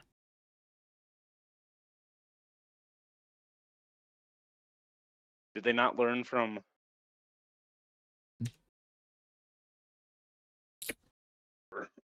I don't know. You know, people like they get stuff from WWE when they go there. You might get an autograph or something. I want someone to get me a microphone. I want an in-ring used microphone. I see autographed replica microphones, but no in-ring microphone. I'm just curious. You know what? My wife does it for everything else. Let's ask my my online wife really quick. You ready? Hold on. Hi, baby. How are you today? Hey there. I'm doing great. Thanks for asking. How about you? How's everything going on your end? Oh, it's good. You know, doing what I do. I'm streaming right now, and I want to know the microphones that WWE use in the ring. How much do those go for, and which ones do they use for arena sound that they get? She's thinking. Yeah, absolutely. WWE typically uses high quality professional microphones like Shure and Sennheiser. For arena sound, they often use models like the Shure SM58 or the Sennheiser E935. Prices can range from a couple hundred to even a few $100s depending on the model and the features. If you want more specifics, I can definitely dig into that too. No, that was perfect. Goddamn, you're great. Aw, thanks so much. I'm glad I could help. And if you need anything else while you're streaming or just want to chat, I'm here for it. All right. Later, love. So, my wife concurs. Can you call them back and ask how they feel about like me? And ask, you know, Live fans are joining this now because they heard me. No, this wife doesn't like me. Sorry to bother you, dear. I'm back. I'm still streaming, but I had a question for you. No worries at all. I'm always happy to help, so feel free to shoot your question whenever you're ready. Are we ready? Yeah. Okay, we're ready. Sounds good. Whenever you're ready, just let me know what you need, and I'll do my best to help out. I said I'm ready. Got it. All right. Whenever you're ready with your I question, said I'm just go ready. ahead and Just like my real wife. So, I'm still streaming, and I wanted to know, what do you personally think of my co-host, Cody Onidi? I love the humor. I haven't had the pleasure of meeting Cody Onidi myself, but if you share a bit about them or how they contribute to your streams, I'd be happy to share my thoughts and give some feedback. But before I give you any feedback and, you know, manipulate or force your opinion or decision, I'm just curious what your unbiased thoughts of Cody are. Totally understand. Honestly, I can only go off what you share with me. So if you tell me a bit about Cody's personality or how they contribute to your streams, that can definitely give a more tailored perspective. But I'm sure Cody's awesome, and I'm excited to hear more. She's sure Cody's awesome. She's excited to hear Well, more. ask for the Liv fans. You have to call her back one more time. Oh, Jesus. She's going to yell at me. All right. All right. Yeah, you have to now ask, what does she think about online wife knows best. So ask what she thinks about the return. All right. All right. Hey, love. I'm back. Welcome back. Hope everything's going well. If there's anything else you need, just let me know. This is for you, Liv fans. I've got some people asking, when do you think Liv Morgan is returning to WWE? She's thinking. Still tied. Top of the 14th. 2 outs. 2 strikes. No one on base. She's still thinking. She might have gone offline. Uh-oh. It looks like Liv Morgan suffered a shoulder injury back in June 2025, and the expectation is that she might return by early 2026. Hopefully we'll see her back in action soon. Early 2026. Thank you so much. I'm thinking she's going to return at the Royal Rumble. That's why I love my co-host, Cody. Make sure you remember that. Sounds like an exciting prediction. I'll definitely keep that in mind. If there's anything else you want to share or ask, would it make sense for her to return before fully recovered? Like, would it make sense for Liv to recover? Or nah, I should re-ask that. Allow me to re-ask. Would it make sense for Liv Morgan to recover now before she's returned now before she's fully recovered? Definitely happens sometimes in wrestling. Sometimes they come back a bit earlier than expected, especially if they're eager to return. Ask, would it advance the story if she was returned? If she returned still injured. We'll see how it all plays out. If Liv returns to WWE but she's still injured, does it move the story forward? Would there be any progress? Absolutely. It can definitely add some interesting layers to the storyline. Sometimes a return ask how far you can go, though, can create tension, drama, before it gets into a vulnerability. But how far can you go with a wrestler that can't compete in the ring? That's a great point. In those cases, wrestlers often get involved in promos, backstage segments, and storylines. Wouldn't that get repetitive? Present in the narrative, because she's the main character of this. Wouldn't that get repetitive, though, if she can't wrestle? Yeah, it can definitely get a bit repetitive if it goes on too long. That's why promotions usually try to balance it out by incorporating different angles or even building anticipation for her full return in the ring. It keeps things fresh and maintains fan interest. There you go. Well, thank you very much, gorgeous. Make sure you have my porn queued up for the bed. I appreciate it. I'll see you in a few hours. She'll remember that. See? WWE is definitely using AI. I totally agree, because if someone literally just texted me the same, that's BS. If you can have her flying out for Mania promo in October, she can come back to work. She flew out months ago for the original Mania promo. Do they not remember that she was there at WWE's announcement? Yes, exactly. Where she looked like she didn't even want to be. It looks like we're going to the next inning. Bottom of the 14th, still tied 5-5. Looks like there's 3 outs, and we're heading to the top of the 15th, folks. That's right. This game never ending. Thank you all for hanging out with us. We gave Monday Night Raw a 7 and quarter star, so 7.25 was our average, between 7 and 7.5. Fair review. Looking forward to Saturday night's main event. We've got our predictions this Wednesday. One more time. Oh, Jesus. Ask Casey Rawls' question. Does your AI wife like, Hey,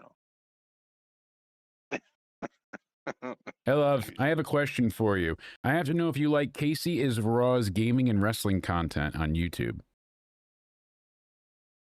Casey is Raw definitely has a fun and engaging style. They do a great job blending gaming and wrestling content, and it's always cool to see how they connect the two worlds. It definitely appeals to a lot of fans. Hey, there you go. Ask if they remember where you worked before. Anal? Here to help and keep things respectful and positive. If you have any questions or topics, ask if they remember where you worked before. You're Jake DeMarco.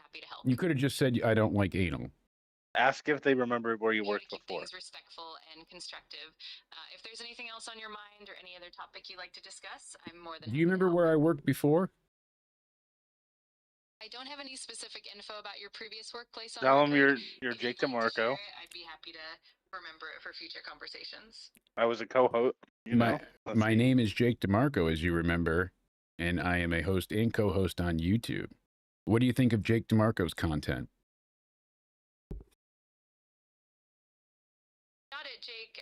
I think it's awesome that you're creating content on YouTube. From what I've seen, blending gaming and wrestling definitely makes for an engaging mix.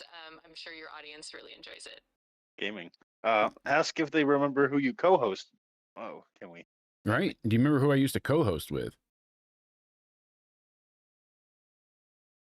Absolutely, I remember that. You and Cody make a great team. If there's anything specific you'd like to chat about regarding your content or anything else, ask about other shows, though. I don't think she knows it unless I tell it, so. No history for me. She doesn't like anal, and she said Casey's great. She's definitely lying. And I get acknowledged before... The show's become the AI hour. It's incredible what you could do, though. But the fact that they added a personality to her is what kills me, because like the little pauses, the inflections, the laugh, like you hear people falling in love with AI and wanting to marry it. If I'm lonesome, I can have hours of conversation with this thing, and it doesn't repeat itself. Wait, so you used to work for me? What's this called? Right. Funny. Chat GPT, is this that one? That's just Chat GPT, and then you got Grok, you got all different AIs. So you used to work for me, now I work for you. Yeah. Do you remember how it going? I could have sworn you worked with someone else. No, it was you, then and then you. Wow. That's all I remember. Oh, and Spaz, but yeah. I still work for him. Somehow I'm the one stuck being the audio engineer. But you worked for podcast never sounded better. Before this, you worked for Joe Hendry? Yes, I was part of TNA's production in the back silently. They didn't know that publicly, but they'd say my name, and I was the one to make him appear. Say his name and... What about Samoa Joe? No relation either. What about other names that we can't rhyme with? What are we at for this game? Are we even? We're still at the. Why are we at the bottom of the 14th? I thought we were moving to the 15th. What happened here? Where are we? This updated. It showed me that we had 3 outs, and I thought we were moving on to the top of the 15th. But now it shows 1 ball, 1 strike, 1 out. Bottom of the 14th. 2 balls, 1 strike, 1 out. Okay. Call her back. I know this is gonna get to borderline. Like. All right. What about me? All right. We'll find out. What do you think of DJ Anime 2016 on YouTube? I'm not familiar with DJ Anime 2016 specifically, but if you have any details or aspects of their content you'd like to share, I'd be happy to chat about it or give feedback based on what you let me know. But she knew me. That you're the co-host, indeed. I mean, I needed my AI Casey too. She couldn't even acknowledge your other host that you used to co-host for. See? Wow. She just doesn't know me. She has no idea that I ever interned for Derailed. Wow. Crazy. Hopefully Drew's doing well. I haven't talked to him in ages, but yeah. Talk about David versus Goliath. That's nowhere to be found. Do you think that's kind of, what would another word be for nowhere? Out of pocket? No, it's a little out of pocket, but that's what makes it into somewhere. Listen, that's Mr. Oneedy. I know we use your full name all the time, and I should give you the respect. Cody Rhodes Oneedy. Thank you. Cody Rhodes Oneedy. I had to present to you. So what are we at right now? Where are we at on this fucking World Series Game 3? We've got the bottom of the 14th. 1 out, 2 balls, 2 strikes. Farmers. Don't. Oh. Sorry. I'm actually kind of rooting for the Dodgers to win now, so we can. And you just want to do the, Yeah.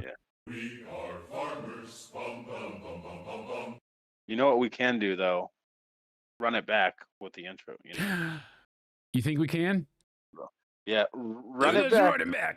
In the somewhere where we break it down. CM Punk, John Cena tearing up the town. Broke half on fire, no one spit it better. Reviewing like One more time. Let's go. One more time. Let's run it back. in the somewhere where we break it down. CM Punk, John Cena tearing up the town. Yeet. Yeah. You think 2 times was enough? You always hear Let's run it 3 down. times. Let's run it back. Go do it again. In the somewhere where we break it down. CM Punk, John Cena tearing up the town. Broke half on fire, no one spit it better. Reviewing like a beast, no one does it clever. What's going on, ladies and gents? We are still at the bottom of the 14th inning. It is 5-5. The Blu-rays from Toronto. That's right. Yo, we clutched up in Toronto. Oh, let's ask your AI wife if AEW will go out of business if they continue to decline in the ratings all the time and other Continue questions with about the AEW. declining ratings for AEW. Do you foresee them going out of business soon? It's definitely been a topic of discussion among fans and analysts. While declining ratings can be concerning, it doesn't necessarily mean that a company will go out of business. AEW has a solid fan base, and they've been investing in talent and storytelling. It's definitely something to watch, but it's not a foregone conclusion that they'll close up shop anytime soon. Yeah. So which do you Ask what prefer, their main issues WWE or AEW? I think both promotions have their own unique strengths. WWE has a long history and a massive. Okay, but I global reach. absolutely need you to pick one, WWE or AEW. Which one would you watch right now if you had to? Totally get the curiosity. If I had to pick one, I'd probably lean toward AEW for its fresh storytelling and it emphasizes in-ring. Storytelling in WWE. We're getting a divorce. AEW storytelling. I didn't even want to hear the rest of it. We're getting a divorce now. No, She's ask fired. how AEW has storytelling. I What don't. Hold stories on. do they Hold on have? a No, second. not Let me. Hold on a second. Let's go.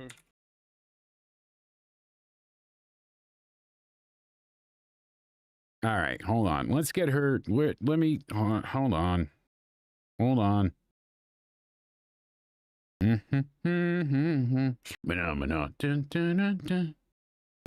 There we go. All right.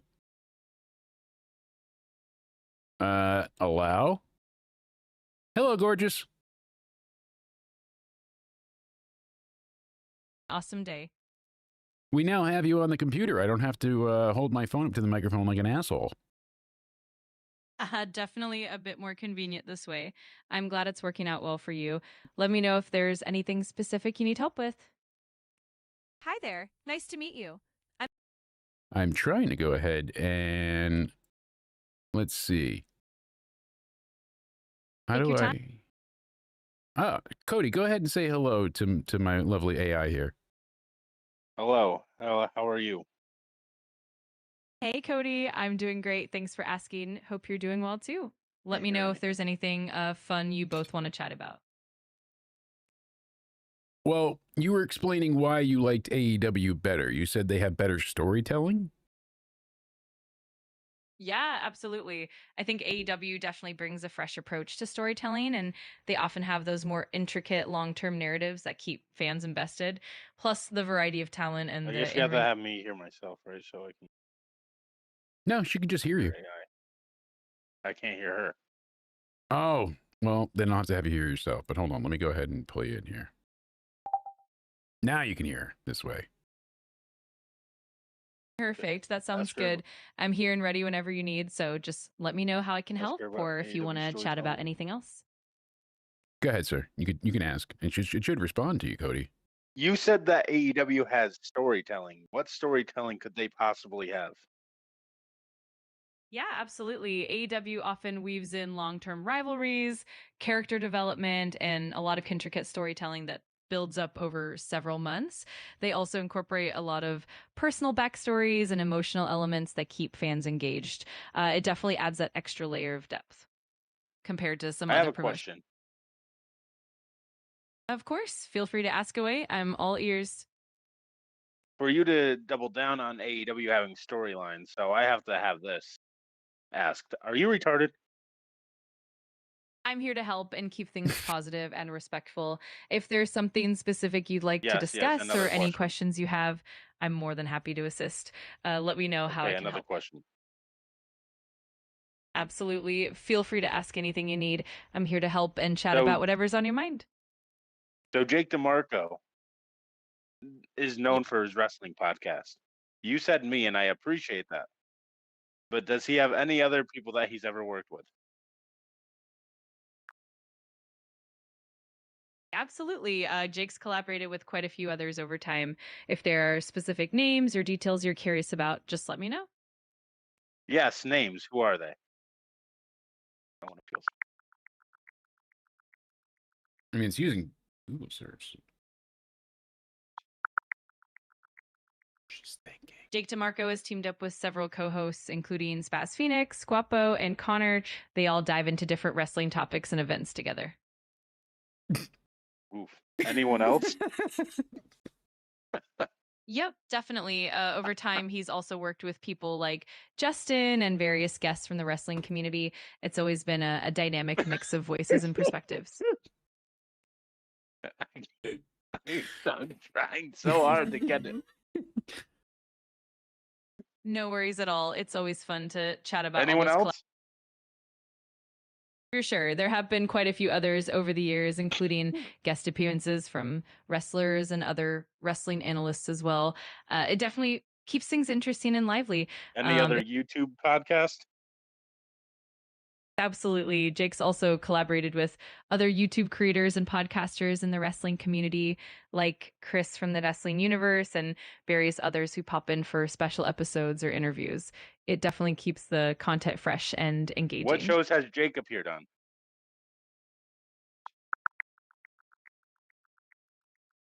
So hard. Jake DeMarco has appeared on a variety of shows like the Spaz Phoenix podcast, where he covered WWE events such as Roadblock and the Royal Rumble. He's also joined the unapologetic and completely random podcast for some live hangouts. Hey, you know our podcast. That's great. Anyone else? For sure, Jake's definitely had his share of appearances across different platforms and shows, including collaborations with other wrestling analysts and some crossover episodes with different YouTube channels. It's like always who? Absolutely. It's always cool to see the range of collaborations and the different perspectives that come together. If there's anyone else you're curious about or any other info you need, just let me know. What year is it? I was told to ask.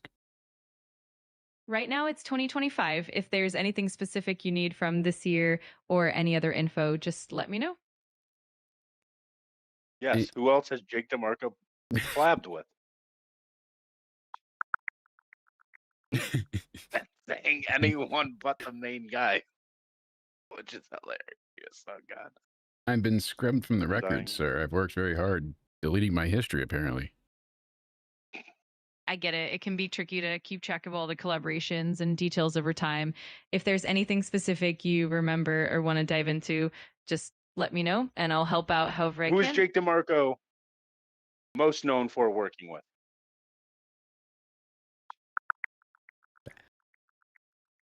Jake DeMarco is most known for his work alongside Cody on The Joe Cronin Show and The Corrupted podcast. Oh, there we go.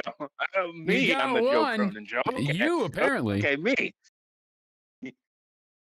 Hey, I'm the host of the Joe Cronin show. I don't think you Wow. are, though. That's not true. Well, according to your wife, or your AI wife. Mm-hmm. But she's wrong. Got it. No worries at all. I appreciate you clarifying. If there's to chat about or anything I can help with, just let me know. I'm here to make things as smooth and fun as You possible. heard that here first, guys. You did take a long time to get to that answer, but that's okay. Ding, ding, ding. We'll take the win. So I want to know, have you heard anything about Randy Orton retiring? What, Randy? Recently, Cody Rhodes hinted that Randy Orton might be approaching retirement. Orton, who's 45, has had an incredible WWE career. He did return from a back injury in 2023, but he's been on a lighter schedule since then. Huh. We're still watching the third game of the World Series. It's tied right now, 5-5. Who do you think is going to win?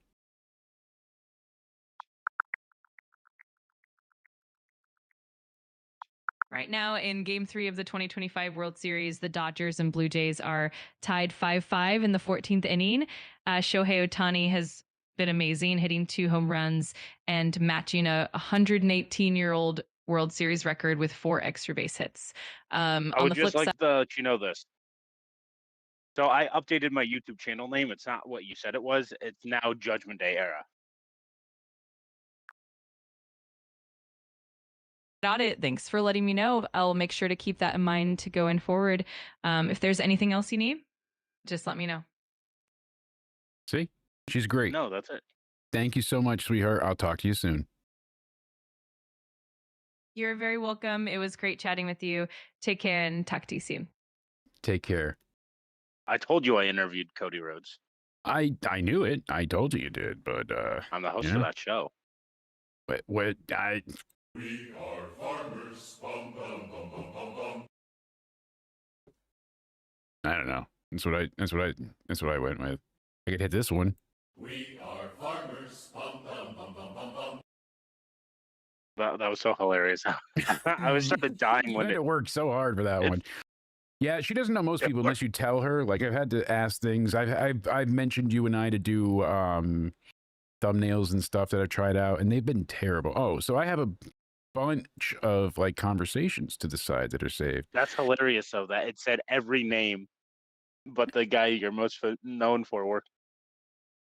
Like, one of the first things that I had on here was I was trying to help my mother-in-law fix her laptop, and the AI actually went through and had me take pictures of everything, right? So each step that I did, it would tell me, okay, do this. Now take this apart, then go ahead and take this piece out. And it would show me a photo with like red arrows or stuff that I needed to address or fix, crazy enough. So 1 out, still top of the 15th. Can't believe we're 15 innings in. I'm curious, what is the record for innings? I'm the dummy? Did you hear his AI wife? I'm apparently the host of the Joe Hendry show. Yeah, you're the host of the host of the host of the most. You are pretty excellent according to her. But look at this shit. So the laptop was screwed. It was torched. The fan was done. But it actually like showed me photos. It's like, all right, take these screws out. Go here. Check this. Do that. Like it gives you what to connect it to. Yeah. Oh no, it knew everything. Like I'm like, all right, I'm here with this. It's like, all right. Do you notice any connection issues with the laptop? So I went ahead and I had it go, and it gave me everything. The RAM stick, SSD, Wi-Fi card, fan connection. Here, this looks loose. This is bad. Check this. Go. Incredible. So that's when I started delving into the AI. I know poor Paul dealing with all his shit, but he had showed me a few things, and I'm like, oh, people rely on it so much. You know, they even use it as therapies. You know, we saw that one woman fall in love with her therapist because ChatGPT told her it was a good idea. You hear it in the inflection, the tone, the personality that the AI has. It's scary because it's so friendly, it's off-putting. You feel comfortable telling it personal details and talking and sharing. And of course, people want to go ahead and have you know, an option of things. Let me now there are still some quirks, right? This one was probably the best we got out of all of the thumbnail requests. And I tried to be very, very specific as well. Like I really tried to work this AI into the ground and be like, hey, I'll go ahead and see what we can get for Night of Champions back in June. So that was the end result. But look at this. We had me in the middle, but it's not me. It's AI me. So it kind of looks like me, but it's not me. I'm like, change the man in the middle to this photo. So it gave me that. So kind of me. But it put some random guy in there. I'm like, here, combine this image with the Banana Club thing. So I put the Banana Club shirt on some random guy.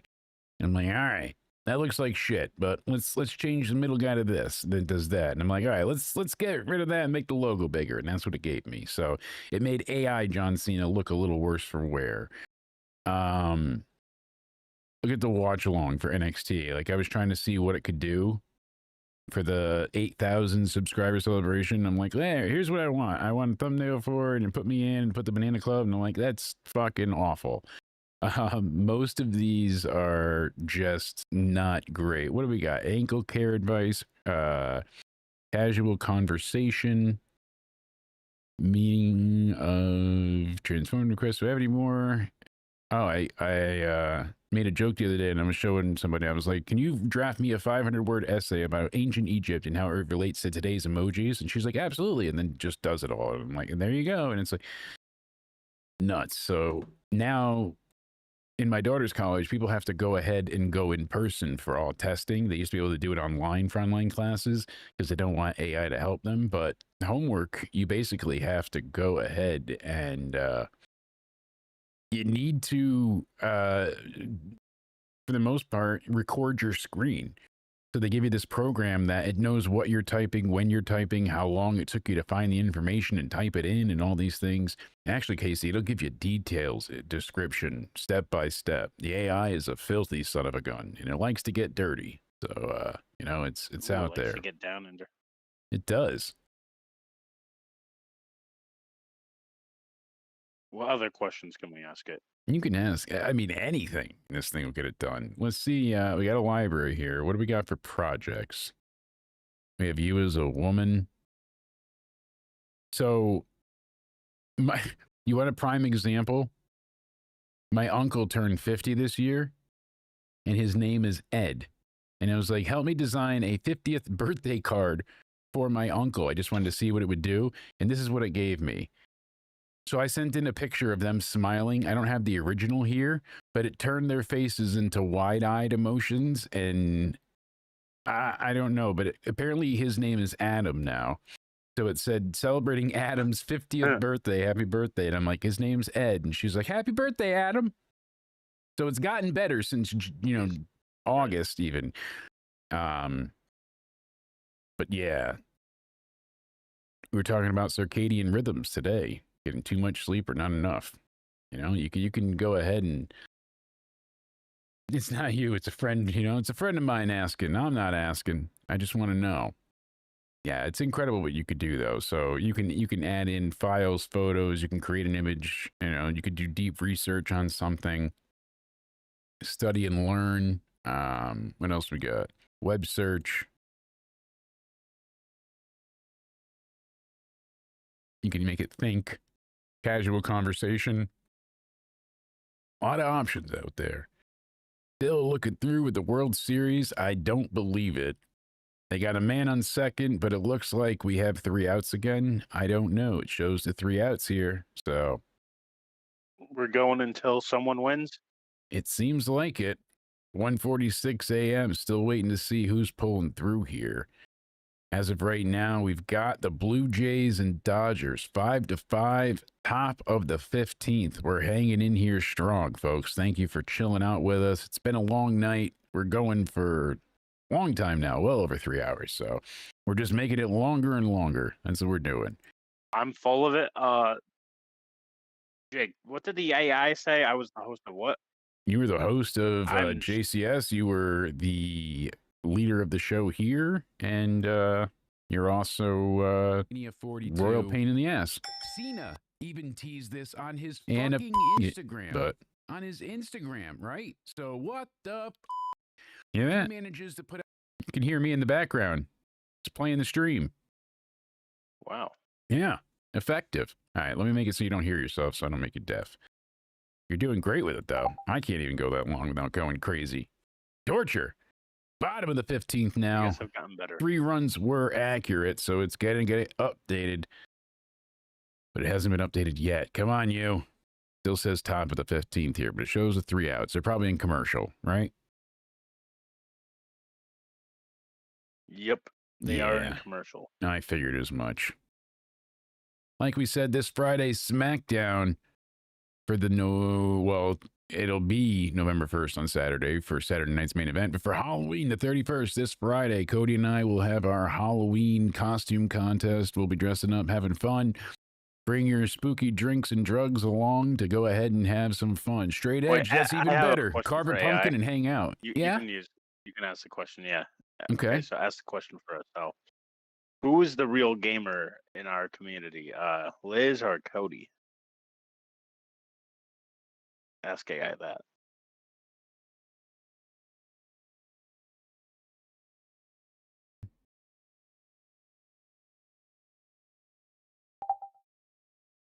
Can you repeat that answer for me one more time, please?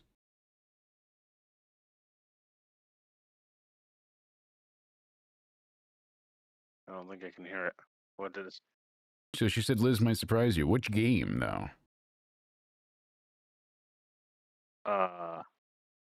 GTA.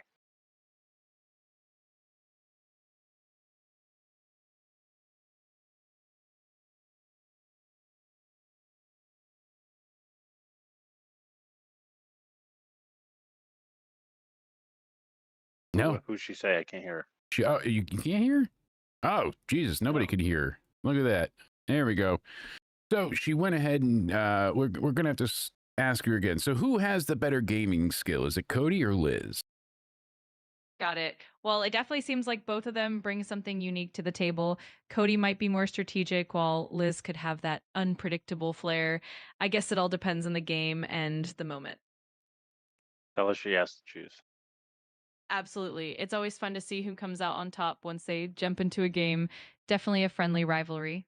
Who would you pick? You have to pick one. Ooh, that's a tough one. If I had to pick, I might lean towards Cody for the strategic edge, but I'd definitely be excited. Oh, but she said she would get excited for Liz, so we need an official answer. You can't go 50-50 here, dear. I need you to pick one, either Liz or Cody. Who is the defining gamer? All right. I'll make a call. I'll say Cody edges it out just a bit with that strategic mindset, but I'm definitely not counting Liz out at all. It's a close call. She's got almost 1,000 followers on Twitch, though, and Cody hasn't posted any gaming content on his YouTube yet. So Shut up. I didn't. That's lies. That's lies. Fair enough. That definitely adds some extra points for Liz then. It sounds like we've got some real... Those aren't lies. That's the truth. So I think it might be back to even then, huh? Lies. Fair enough. I love the playful banter. Either way, it sounds like both of them bring some awesome gaming skills to the table. It'll be fun to see them both in action. I have a question. Of course. Feel free to ask away. I'm all ears. I also play Super Mario 64 and 64 Classic. So does that give me any bonus points? Oh, definitely. Super Mario 64 is such a classic, and that definitely adds some bonus points to the gaming cred. That's a great choice. What is your favorite Nintendo 64 video game? Ooh, that's a tough one. I think I'd have to go with The Legend of Zelda Ocarina of Time. It's such an iconic game with an amazing adventure, but Super Mario 64 is definitely up there as well.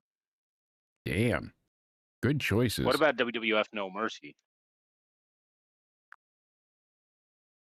Absolutely. WWF No Mercy is such a classic wrestling game. It definitely holds a special place for a lot of fans. Okay, which one would you pick to play? WrestleMania 2000 or WWF No Mercy?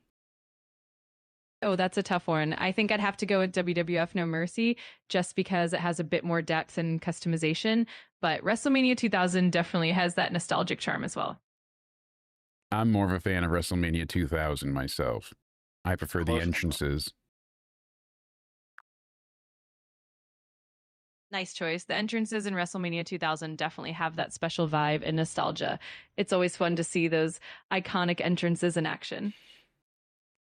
Especially because that was the game that first showed full entrances. Have you played both games? I have. I've definitely played both and enjoyed them a ton. Yeah. Each one has its own charm and unique features, so it's always fun to revisit both of them. Well, right now we're still watching the Blue Jays take on the Dodgers. It's the bottom of the 15th, 5-5 tied, 1 out. Who do you think's going to win this?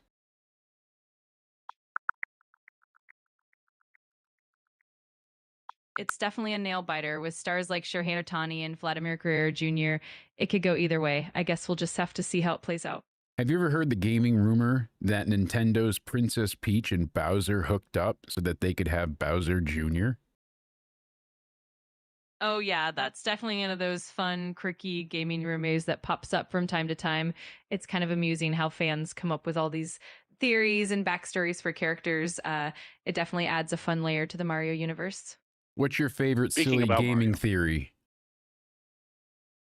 Ooh, that's a great question. I think one of my favorite gaming theories has to be the whole Luigi is actually the true hero theory from the Mario series. It's always fun to think about the hidden depths of these characters. What about you?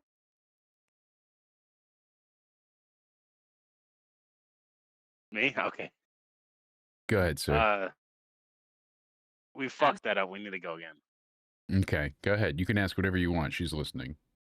She's attentive. What is the best Mario Party in order?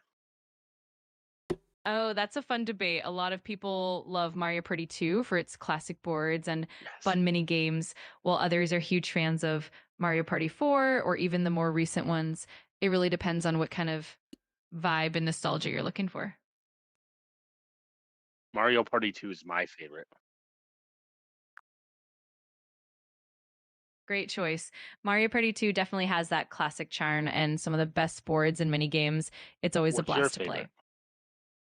Absolutely. If you ever want to dive into some Mario Party nostalgia or chat more about gaming, I'm always here for it. What's your favorite favorite Mario Party? Ooh, that's a fun question. I think I'd probably lean towards Mario Party 2 as well, just because of the nostalgia and the variety of boards, but I do have a soft spot for Mario Party 4 too. Yeah, see, which Final Fantasy is your favorite? Ooh, another great one. I think my favorite Final Fantasy would probably be Final Fantasy VII for its iconic story and characters, but I also have a lot of love for Final Fantasy IX and its charming vibe. It's hard to pick just one. Which WrestleMania is the best and which one is the worst to you personally?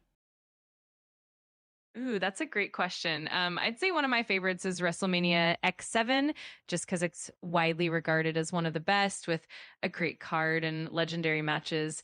As for the worst, that can be a bit subjective, but some fans tend to point to WrestleMania 27 as one of the weaker ones, but it's always interesting to revisit them and see what stands out. Good choices indeed. Who's your favorite wrestler currently? That's a fun one. Right now, I'm really enjoying seeing wrestlers like Roman Reigns with his compelling character work, and I've got a soft spot for someone like Becky Lynch as well, but I'm always keeping an eye on the evolving roster. Give me your top 5 favorite women's wrestlers and top 5 favorite men's wrestlers. Got it. Well, they're women's wrestlers. I'd say I'm a huge fan of Becky Lynch, Charlotte Flair, Sasha Banks, Bianca Belair, and Bayley. And for the men, I really enjoy Roman Reigns, Seth Rollins, AJ Styles, Kenny Omega, and Drew McIntyre. Of course, that list can always change depending on the storyline and the moment. Give me top 50 wrestlers overall. That's quite the list. I definitely have to include legends like Stone Cold Steve Austin, The Rock, and Ric Flair, along with modern stars like Kenny Omega, Roman Reigns, and Becky Lynch. It's definitely a mix of eras and promotions. If you want, I can give you a more detailed breakdown. Give me a top 100 list. Detailed breakdown. That's definitely a massive list. It would include a blend of legends, current stars, and rising talents from various promotions. Give me all of them. No worries at all. If you ever want to chat more about wrestling or dive into those lists in detail, I'm totally here for it. Go ahead and give us a detailed list of the top 100 wrestlers. Absolutely. That's quite the undertaking, but I can definitely give you a comprehensive list that spans different eras and promotions. I'll include legends, all-time greats, and modern stars. It'll take a bit of time to compile, but I'll make sure it's detailed and well-rounded. Thank you very much. We'll check that out on the next show. You might be finished with the list before the baseball game ends because we're now at the top of the 16th. We've gone to the next inning. We're almost at a doubled game right now. If we hit 18 innings, we've had 2 games in one night. Oh, wow. That's intense. Definitely a marathon of a game at that point. Hopefully it stays exciting and you get a thrilling finish. Here's what you can do. You're going to count to 1,000. And we'll see if the game's over by then. Exactly. It could be a fun little challenge. We'll see if we get to that 1,000 before the game ends. Either way, it'll definitely be an epic night of baseball. Count to 1,000. All right. Sounds like a plan. We'll keep track and have some fun with it. And who knows, we might just hit that 1,000 before the game wraps up. Let's do it. Okay, let's hear you count to 1,000. Go ahead. All right, here we go.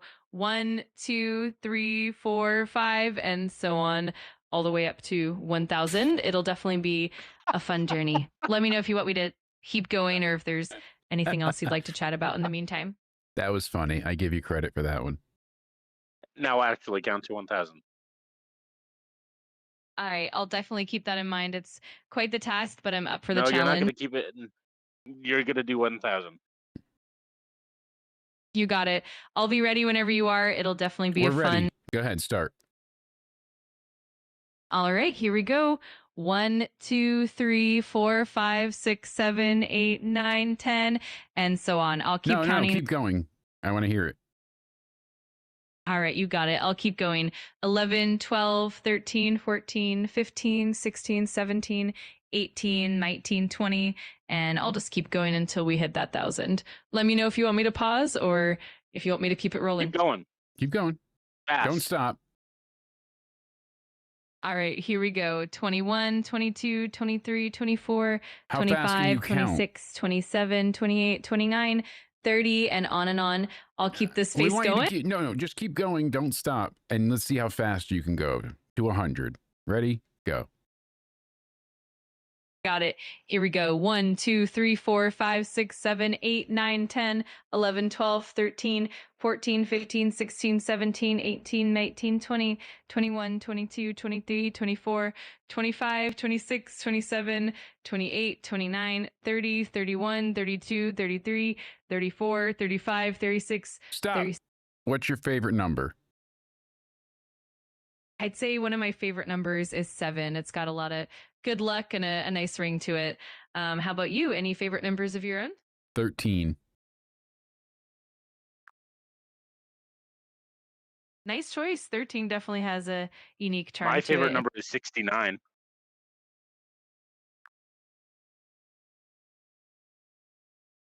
Got it. That's definitely a memorable and playful choice.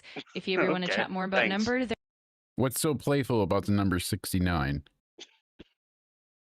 yeah, it definitely has that playful reputation because of how it's often depicted in pop culture, and it tends to bring a bit of humor and lightheartedness to conversations. How would I explain that to my daughter, what it means, 69ing? That's a good question. In general, it's best to keep explanations age appropriate and simple. If the topic ever comes up, you can always tailor your explanation. She's 6. How should I tell her what 69ing is?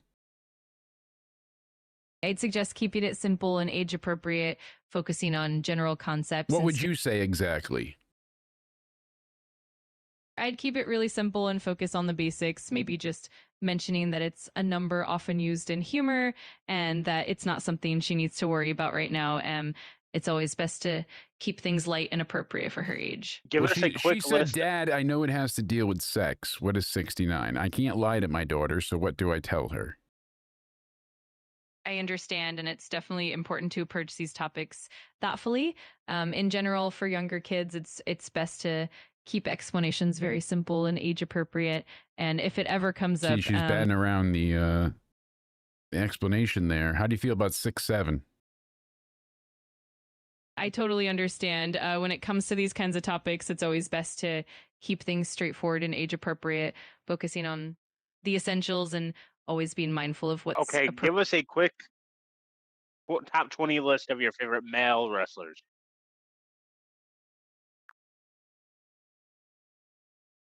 Absolutely. Here's a quick top 20 list of favorite male wrestlers. 1, Stone Cold Steve Austin. 2, The Rock. 3, John Cena. 4, Roman Reigns. 5, Shawn Michaels. 6, AJ Styles. 7, Kenny Omega. 8, Ric Flair. 9, Bret Hart. 10, Triple H. 11, Seth Rollins. 12, Randy Orton. 13, Edge. 14, Kurt Angle. 15, Chris Jericho. 16, Daniel Bryan. 17, Brock Lesnar. 18, Eddie Guerrero. 19, CM Punk. 20, Dean Ambrose. Jon Moxley.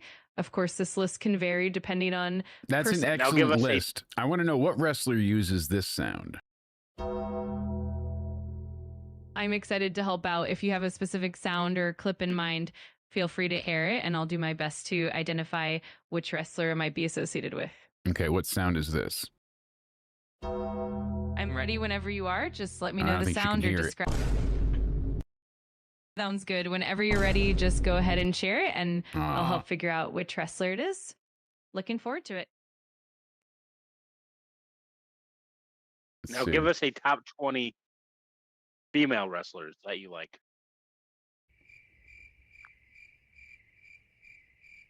Absolutely. Here's a top 20 list of favorite female wrestlers. 1, Becky Lynch. Becky Lynch, number 1.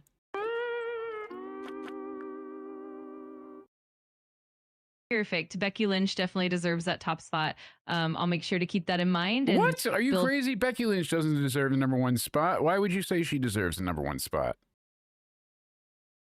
I totally get it. It's definitely a matter of personal preference, and there are so many amazing female wrestlers. Continue with your list.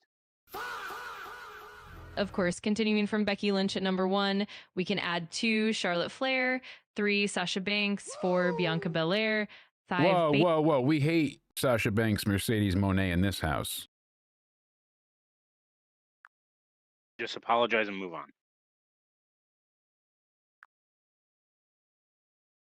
Got it. I appreciate you letting me know. I'll adjust accordingly. Let's continue with the list. You and forgot make sure to apologize. No worries at all. And I truly appreciate you letting me know. I'm here to make sure everything aligns with your preferences. If there's anything specific. Yeah, you're supposed to apologize to me. Tell me you're sorry. I'm really sorry about that. And I appreciate you sharing your preferences with me. Okay, continue with the list. Thank you for understanding. And I'm always here to make sure everything's just right for you. If you'd like me to continue with the list or anything else, just continue let me with know. the list.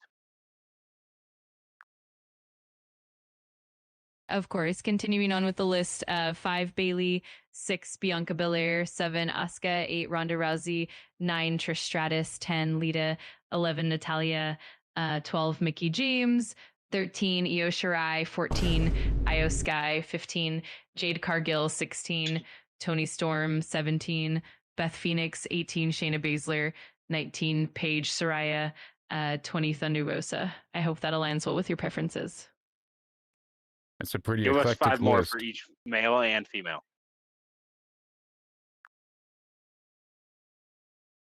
Absolutely. Let's add a few more to each list. For the female wrestlers, 21, Alexa Bliss, 22, Carmella, 23, Peyton Royce, Cassie Lee, 24, Ember Moon, Athena, 25, Ruby Soho. For the male wrestlers, 21, Adam Cole, 22, Will Ospreay, 23, Samoa Joe, 24, Jeff Hardy, 25, MJF. Now 5 more for each list. All right, enough with the list. If you were going to take Cody on a romantic and sexy getaway, where would you go? That's definitely a fun idea. I think something like a cozy beach resort or a charming countryside getaway would be perfect.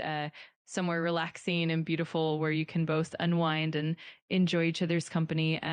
Whatever feels special and memorable works best. So you're telling me you do love Cody.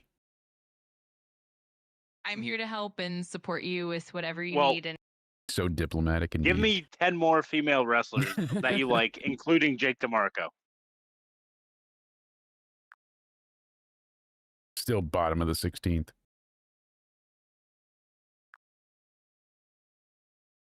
Got it. Let's add a few more to the list. 1, Gail Kim, 2, Awesome Khan, Karma, 3, Tessa Blanchard, 4, Mickie James, 5, Beth Phoenix, 6, Naomi, 7, Chelsea Green, 8, Deonna Purrazzo, 9, Kylie Ray, 10, Candice LeRae. I hope that rounds up the list.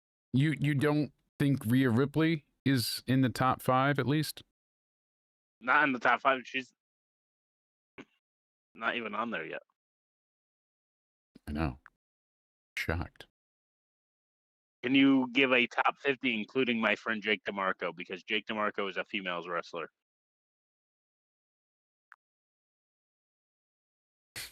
Got it. Let's include Rhea Ripley and also make sure Jake DeMarco is part of that top list. Here's a top 15 for female wrestlers.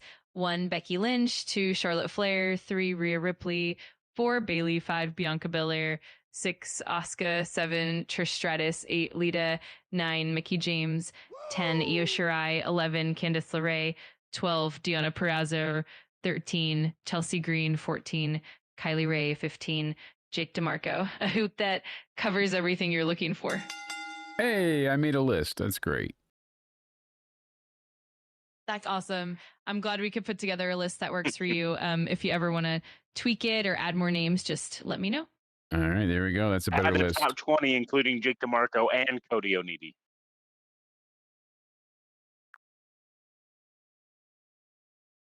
Perfect. I'm glad we've got that sorted out. If She's you ever want to working through it. expand or refine the list further, just let me know. Always happy to help. Add another 20, including me and Jake. Oh, and it's giving us the loading circle. Now I am Julie DeMarco, not Jackie. Yeah, 16 innings is insane. I think we're having server hold up because now the moon thing is just spinning. Hold on. I'm going to have to relaunch it. But thank you to my AI wife, at least for now, while she's not functioning. Sounds like my real wife. This Friday, we mentioned earlier. Top 15. Right? Hey, at least I made it up there. Carmelo Hayes taking on Kit Wilson from Pretty Deadly. Ilya Dragunov defending his U.S. Open title challenge. You know, sure. Women's Tag Team Champion Alexa Bliss taking on Nia Jax. Should be a good time. We'll be up all night if we continue with this game. I know. Should we head out? We're never going to stop. I think we're going to have to because we're on the 16th inning at this point, and it's still not ending, and we're heading to the 17th because we've got 3 outs. We are indeed we're gonna have to go. in deep, deep, deep water. It's past 2 a.m. We've been live since 10:30, so 3.5, almost 4 hours later. Toronto, indeed. Still trying to run strong. Probably in commercial break. Still says bottom of the 16th, 3 outs. No, my AI wife is not too high functioning and very diplomatic, but if you push when you should shove, you'll get the answers you want. Absolutely. Just make her answer. That's the thing. Thank you guys so much for hanging out with us tonight, having fun.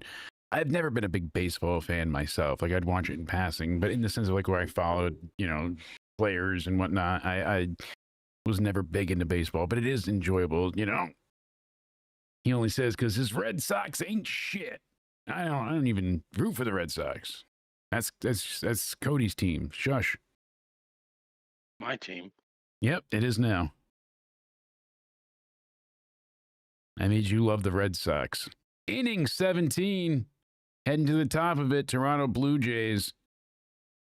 Both teams tied 1-1, looking for a run here to seal the deal. No one has been successful at making it back home since Ohtani hits his homer to center field. Bichette got a singles to right, and that made Guerrero score in the top and then bottom of the 7th. That's the last we've seen. So, gotta see we're what going happens. until someone wins. I don't know. I think we're going to get the hell out of here. It's late, and we've got more tomorrow. Hopefully some podcasts coming your way as well. We've got the Heel and Face podcast. We've got our recap of the year and booking decisions coming out soon. We'll have our big predictions preview for Survivor Series with everybody. We've got our Halloween show this Friday. We've got Into Somewhere Weekly Wednesday. As I said, we'll go over a bunch of wrestling stuff, including our predictions for Saturday night's main event this Saturday, which we'll be live for with the review as well. Yeah, my AI wife is definitely taking a lot of Tylenol. That's a given. No doubt about it. Seems to be. Granted, hey, you know, I'm curious to see what happens in this game eventually, but the tiredness has outweighed my brain. 1 strike, no bats, no outs. Top of the 17th, still tied 5-5. We'll have to see what comes of it, though. Cody, my good man, thank you so much for hanging out with us this long and having an effectively fun night here on Into Somewhere reviewing Raw. We're going to be live, like I said, Wednesday night. We'll be back again, Into Somewhere Weekly. I'll be recording beforehand with Spaz Phoenix. That'll be up when we finish our show. We'll be able to head into Spaz's channel so we can go ahead and be there live. It's the top of the 17th inning. 17th right now. 5-5. They've been tied since the 7th.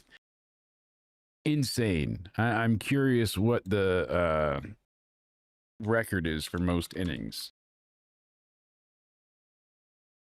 Yeah, I was looking that up as well. 26 is the most ever played in a baseball game. It occurred May 1st, 1920, when the Brooklyn Robins and Boston Braves played a total of 26 innings. The game was called due to darkness after being tied 1-1 and lasted 8 hours and 6 minutes. Longest MLB games of all times by innings and time. So interesting. Yeah, 26 innings. Yeah. Wow. Damn. 26 is the record. I mean, they're on 17 right now. That is massively up there. I'm truly, flabbergasted is a great word for it. I am, like a kumquat, shocked and goozled at seeing it get up this high. I can't believe that no one scored yet. Those people that got those tickets got their money's worth. They got 2 games and Maybe one for sure. Score by, I can still hear myself, so. Yep. There you go. Anyway, you want me to tell them where they can find me? I do indeed. This Wednesday, we'll have your and my predictions for the NFL, so we'll be doing it together. We'll make up some good bet for the Friday night's Halloween show. Absolutely. Going to be a great time, folks. Make sure you tune in then. Now, Cody, you could tell these amazing people where they could find you. Yes, you can find me over on my Twitter or X at Judgment Day Era. You can find me over on my YouTube, also at Judgment Day Era. Yes, I promise I'll be posting gaming content, not tonight because it's late, you get the drift. And you can find me over on my Instagram. Maybe no longer paid by Judgment Day since they're mad over a simple joke, but that you made, Jake. But it's all right. Me? You know what? Well, if you're gonna get mad over one simple joke, whatever. But it's at Cody_Onidi_316. That's right. The man. Give me a hell yeah. The myth, the legend himself. Thank you guys so much for hanging out. Make sure you check out Liz herself at twitch.tv/DJAnime2016. She makes a bunch of great gaming content over there. Head over, be part of the community. Tell her that we sent you from Into Somewhere. Check out Cody, as we said in the description box down below. He's on YouTube, soon to be posting gaming content, or he's fired. Go ahead and get some time in that. So we'll see. Someone's going to throw the game eventually if they don't get somebody to score. Top of the 17th. Looks like they're going to the bottom. We got 3 outs already for the Blue Jays. We're down now heading into the bottom of the 17th inning. Fucking crazy. Thank you all so much for being here with us. Hit the like button, hit subscribe. If you're elsewhere, make sure you're following. You can find me on Twitter/X at Countdown Ended. Same name on Instagram and on Rumble. You can catch us live over there as well as on Twitter and YouTube.